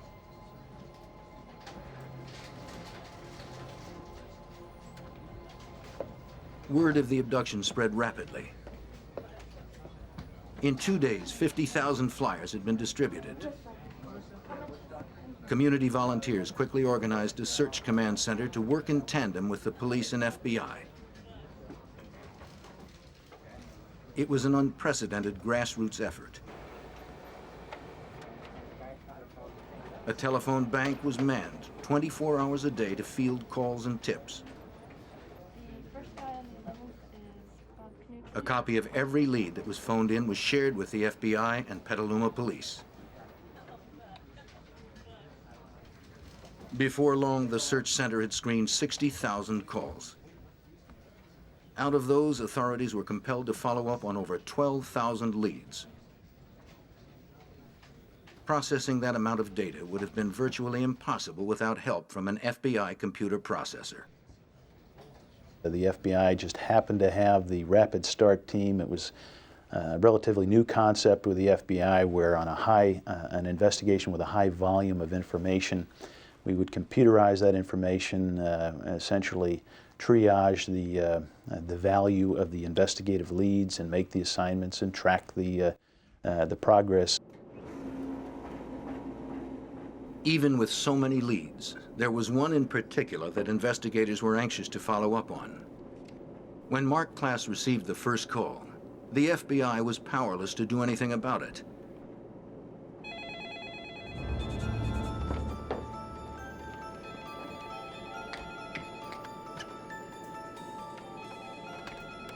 The second time she called, they were ready. Hello. Like the previous call, it sounded like Polly, how are you, and honey? she could only talk for a short time before she had to hang up. Where are you? But it was long enough for Okay. authorities to make a trace. Polly. Got it.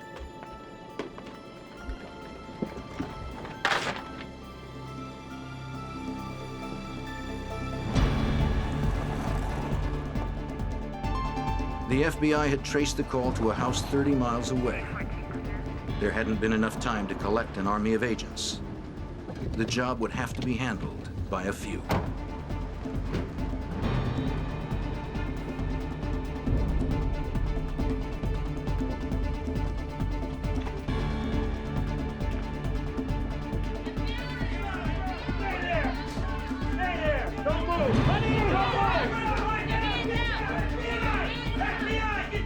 something wasn't right.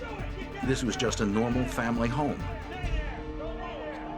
There was no sign of Polly or her abductor.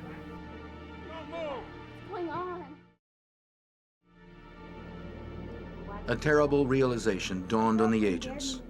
When they sat down with one of the girls in the house, she confessed to making the calls. She admitted that friends from school had dared her to call and impersonate Polly. The entire incident had been a cruel joke. This was the only indication we had after a week's time that Polly just might be alive still, and we all were poised and hopeful that this would yield a solution and her safe recovery. Of course it didn't. In mid-October, Kate and Jillian were brought in to give another description of the man who tied them up. A highly acclaimed forensic artist was flown in to make a second sketch. It was pretty well cut. Yeah. The artist was known for relaxing witnesses enough to coax an accurate description from them. The girls were less stressed than they had been that night, and were able to give her more to work with. No, they were The second sketch was much more precise. This sketch looked like a person. New flyers were distributed immediately. There was no time to waste. But if you look back at true stranger abductions, we have this rule of thirds. The children who are abducted, typically 1/3 are recovered alive, 1/3 are recovered dead, and 1/3 are simply never heard from ever again. That's what we faced in this particular investigation, and that, I think, was one of our motivations to keep the sustained effort up. After a reward had been offered for Polly's return, authorities received a call demanding a $10,000 ransom. They traced the call to a Petaluma apartment building. This time a SWAT team showed up in force. They were not going to take any chances. FBI! FBI! Down! Down! Down! Down! Sit down! Down! Down! Down! Down! Down! Cover! Cover! Once again, authorities and the family had been fooled. Put your hands behind your back. Don't move. Do not move. What's going on? Don't move. 20-year-old James Hurd was arrested for attempted extortion and posing as a kidnapper. It was a crushing blow for everyone. It became very frustrating. It was certainly distracting towards the main thrust of the investigation, but you had to deal with it. There was no way around it. You could not ignore those things. And it certainly chewed up a lot of time and resource. The family had been especially discouraged. A letter Polly's parents wrote to the kidnapper was published in the October 17th San Francisco Examiner. Whoever you are, wherever you are, please return Polly to her family. She belongs here. We miss Polly so much. We miss the twinkle in her eye and her sweet humor. We long to see her beautiful smile and hear her musical voice. They also addressed Polly. Our darling, if you can read this, please know that your mommy and daddy love you so much, and we will continue to search for you until we can hold you safely in our loving arms again. I don't think I ever lost hope. So I had numerous contacts with Mark Klaas, with Eve, with members of the family, and that was a question posed to me many times. And my response was no. We have not lost hope. We will not lose hope.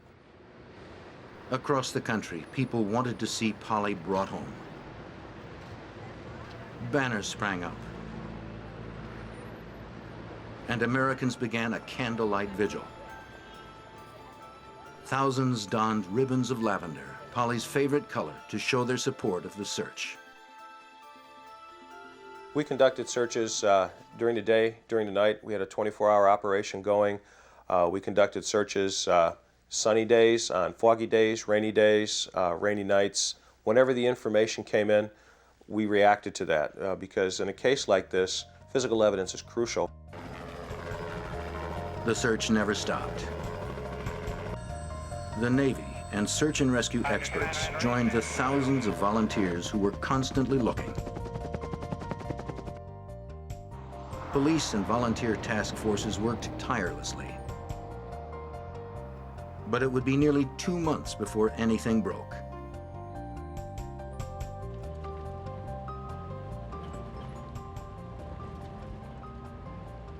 November 28, 1993. It was 2 months after Polly Klaas was kidnapped that authorities got their first real lead. In Sonoma County, a sheriff's deputy was called out to the house of Dana Jaffe. It sat at the end of a long, winding drive off Pythian Road.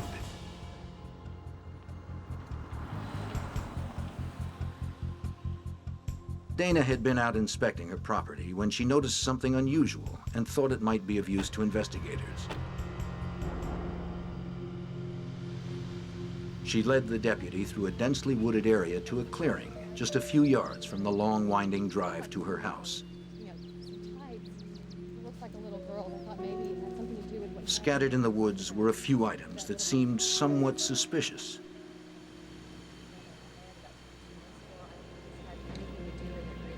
There was a large piece of silk cloth that had been fashioned into what appeared to be a hood. A couple of strips of packing tape were on the ground. Yeah, it was about 2 months ago. A pair of young girl's tights had been tied into a knot, and human hair was entangled in the knot.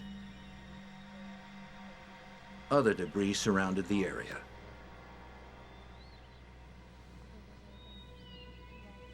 Then Dana recalled the night she'd caught a trespasser on her property not far from where they stood. It was nearly 2 months before.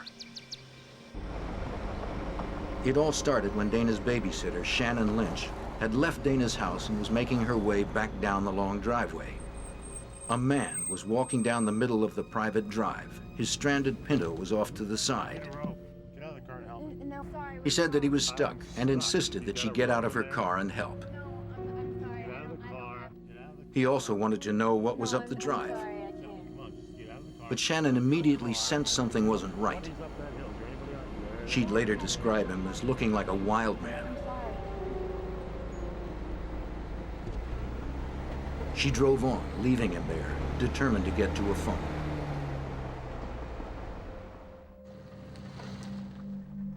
Shannon found a payphone about 2 miles down the road and hurried to call her friend. She was anxious to get a hold of Dana and warn her of the scary man trespassing on her land. Dana didn't waste any time. She grabbed her daughter and a baseball bat and took off down the hill. She saw the car, like Shannon had said, but the strange man was nowhere in sight. She continued down into town and called the police.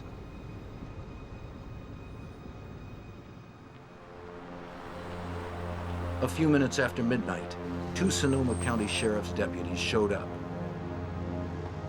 Dana explained that she didn't really want the intruder arrested for trespassing. She just wanted him off her property. Yeah, just fine. The deputies found the trespasser, a little agitated.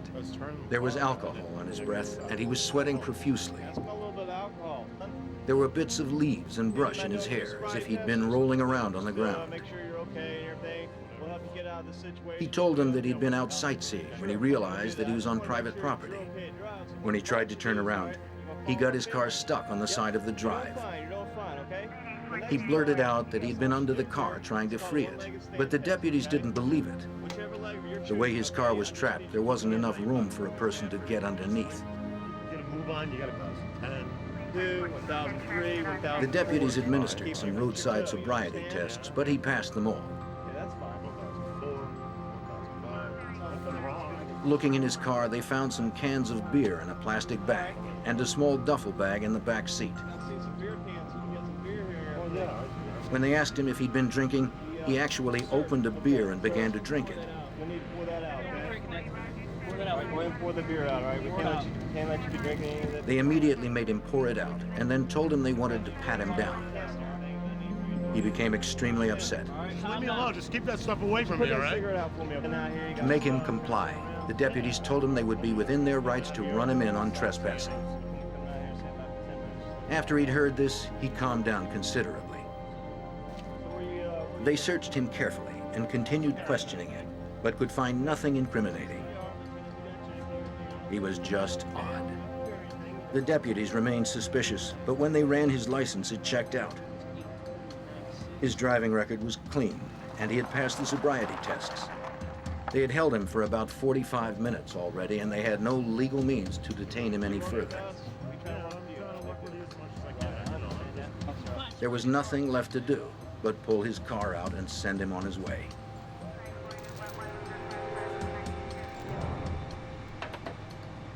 Well, those look like tights, and they look like... That had been 2 months ago, the same night that Polly Klaas had been abducted.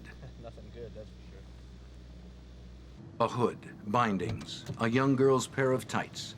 It was too much of a coincidence. Putting it all together, the deputy quickly put a call in to the Petaluma Police Department. Dispatch. I'm up here on... Within an hour, Detective Mike Meese and Agent Ed Fryer arrived to check it out. I'll never forget the scene. It was late at night then. By this time, Mike Meese and I are standing up on the hillside there on Pythian on the road. It was beginning to get a little misty and foggy, and the rain started to come down.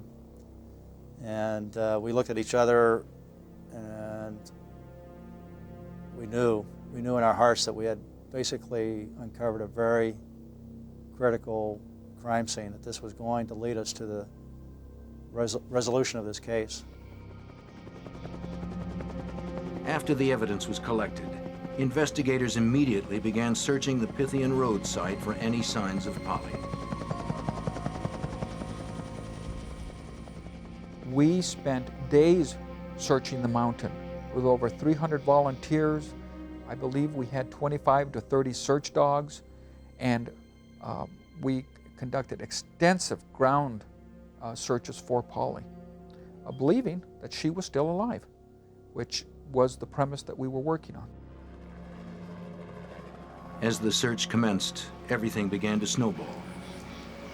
Authorities checked with the Sonoma County Police to get the full report of the incident that happened on Dana Jaffe's property. The man deputies had questioned was Richard Allen Davis. Accessing his criminal record revealed he had recently been paroled from an 8-year sentence for kidnapping. What we learned about Davis initially was 1976 he had been arrested for robbery and kidnapping and assault with intent to commit rape. We learned in 1978 he had been arrested for another kidnapping, as well as a couple of counts of assault with a deadly weapon.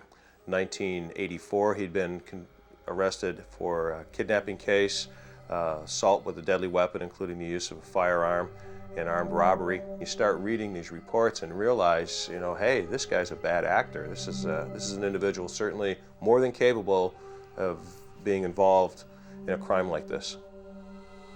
The arrest photo on file matched the girl's description. His mother lived in Petaluma, giving him reason to have been there. The pieces were falling into place.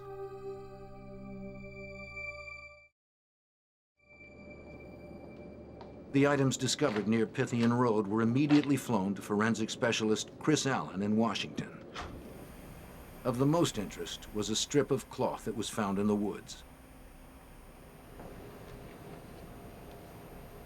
Allen was quickly able to confirm what detectives had suspected. Essentially what we're trying to do is establish whether or not the cut edges would line up or match.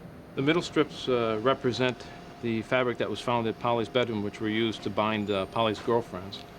Subsequently, on the second submission, we received the cloth that was found at the Pythian Road site. These all fit together like a puzzle with the edges and the pieces of fabric matching up end to end. The strips meant more than likely Polly Klaas had been out at Dana Jaffe's after her abduction. Without a doubt, Richard Allen Davis had been there too.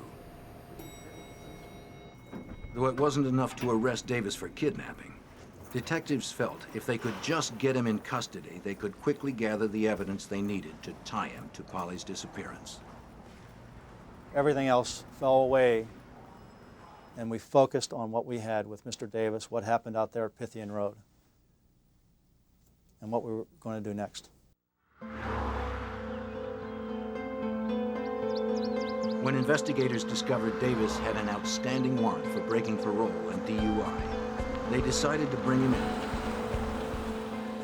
But he wasn't at home when they arrived. Then a deputy sheriff who was securing a perimeter around the area stopped a van. At the wheel was Richard Allen Davis.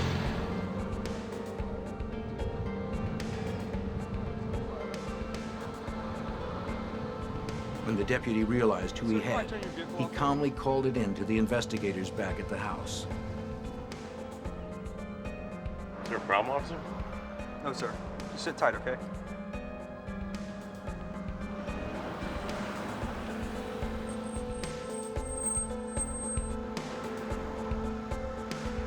Authorities reported to the scene, and Detective Meese approached the van and asked Davis to step out. Step out of the van? He informed him that he was under arrest for violation of his parole. No. I'm Detective Meese. I'm arresting you for One thing I think it's important to understand how Richard Allen Davis was taken into custody, because it was such a low-key event, and because Mike Meese went ahead and handcuffed him. He did it in a very professional way, and he started a rapport going with Richard Allen Davis that later was very useful in bringing resolution to the case. It had been 2 months since Kate and Jillian had seen the man who took Polly, Klaas, but they had no trouble picking him out of a lineup. Number 1, step forward, please.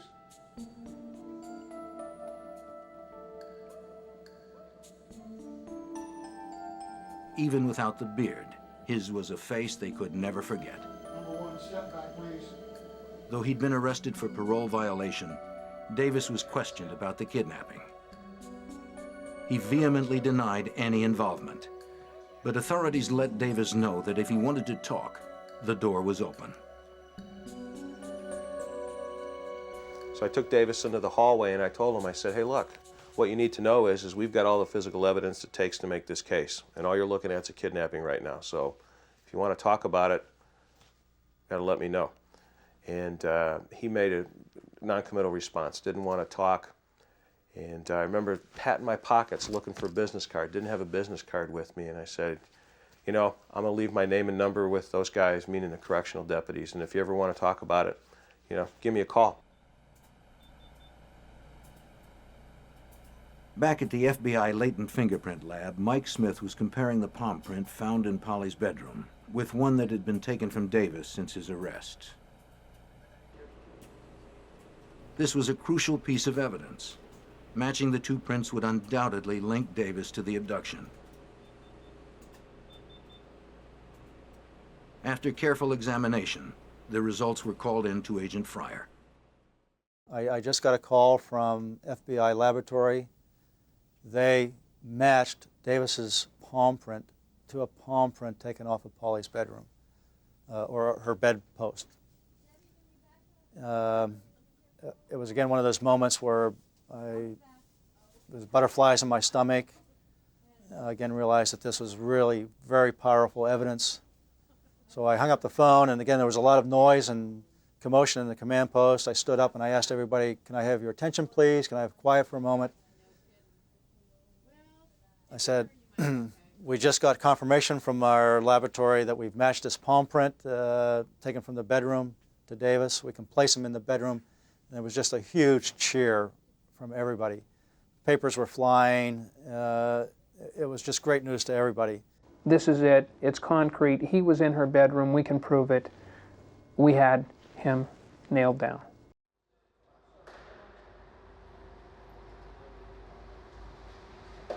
Though news of the matching print had gone public, Davis was being held in isolation and had not heard anything about it. Then one day, a friend of his showed up for a visit. He urged Davis to talk to authorities and tell them where Polly was. But Davis continued to deny responsibility. Then his friend gave him the news the rest of the nation had already heard. It came as a complete surprise. Davis realized it was going to be impossible to explain how his palm print got in Polly's bedroom. There was only one thing he could do. In Davis's mind, he's now got to do something, and that is try to make whatever deal he can make with the authorities, because we know that he was in Polly's bedroom. We can put him there. While on his way to the massive search for Polly near Pythian Road, Detective Meese was paged to call the jail. This was the moment everyone had been waiting for, and Meese was anxious about what he might find out. After this wait, Davis comes on the phone, and I recognize the voice. So I know it's him, and I said, he says to me, hey, I screwed up. I screwed up big time. Detective Meese and Special Agent Larry Taylor met with Davis in the interrogation room, where Davis related the details of the night of October 1st. Though he was living in something like a halfway house, he had applied for an overnight pass to go visit his mother in Petaluma. Unable to find her house, he had a few beers and walked the streets of Polly's neighborhood. At one point, he was stopped by a man who wanted to sell him some marijuana. He decided to go ahead and buy the joint. In Davis's own words, he got really buzzed and went to the store for more beer. He soon found himself wandering the neighborhood aimlessly. He wasn't sure where he was or what he was doing. But Davis had come to the neighborhood prepared. He'd brought a bag packed with bindings and tape. Forensic experts were able to determine that he had cut the strips with a pair of scissors, a fact which implies intent.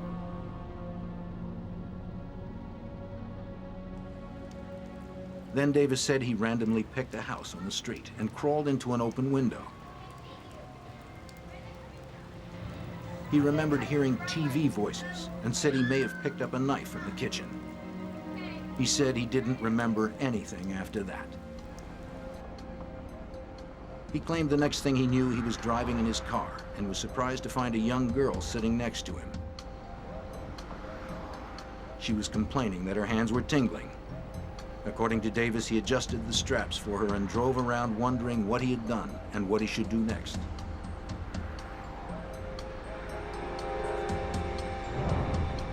Then he drove off the side of the road and got the car stuck.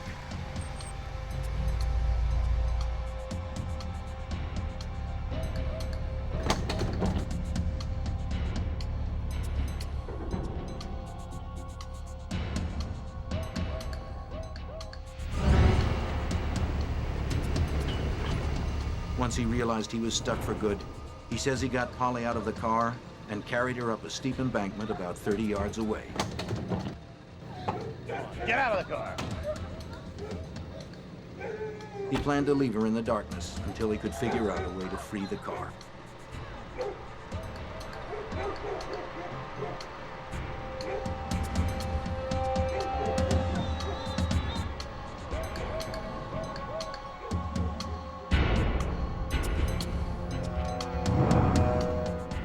The rest of Davis's story about what happened at Pythian Road matched the witnesses' accounts. At the time of the incident, the bulletin about Polly's abduction was just going out over police radios. But the deputies were tuned to a different frequency and would not have heard it even if they had been in their cars.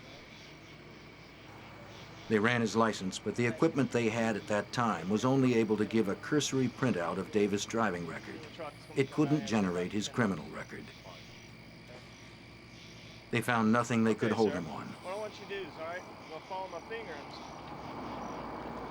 Davis recalled how the deputies pulled his car out and escorted him to the main highway. But he claims that he waited for 15 or 30 minutes and returned to the site to find Polly. Then he just drove around. At some point, he realized he had to get rid of her. At long last, authorities had found out what they'd been desperate to know. Polly Klaas was dead. and Richard Allen Davis was the man responsible.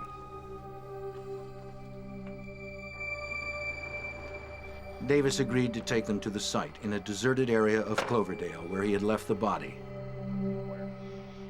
It was night, but inspectors felt the need to confirm Davis's story couldn't wait until daybreak. He led them to a field near an abandoned lumber mill. Out in the field, under some boards, investigators found the body of Polly Klaas.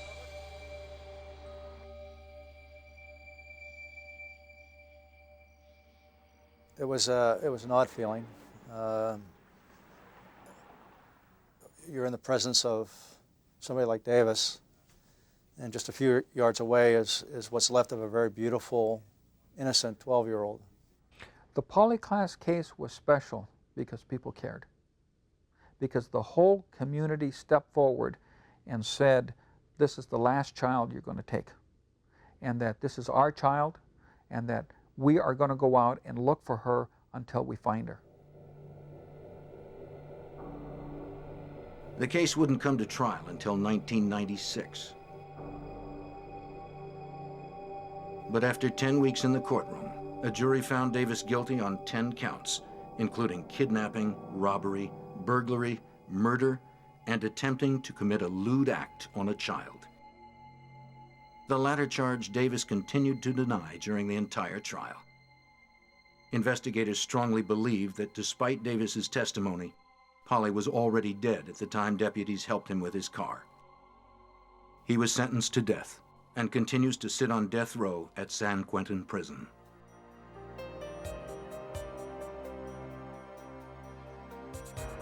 Polly Klaas left behind a legacy to save other lives. The way missing persons cases are handled has changed forever since the investigation. Law enforcement databases are linked to different agencies providing vital information to multiple jurisdictions. Missing persons bulletins are now sent out over all police channels. At routine pullovers and traffic stops, officers can access not only driving histories but criminal records as well. Implementation of the 3 strikes you're out legislation was a direct result of the case, as was the push to expedite the appeals process in murder cases.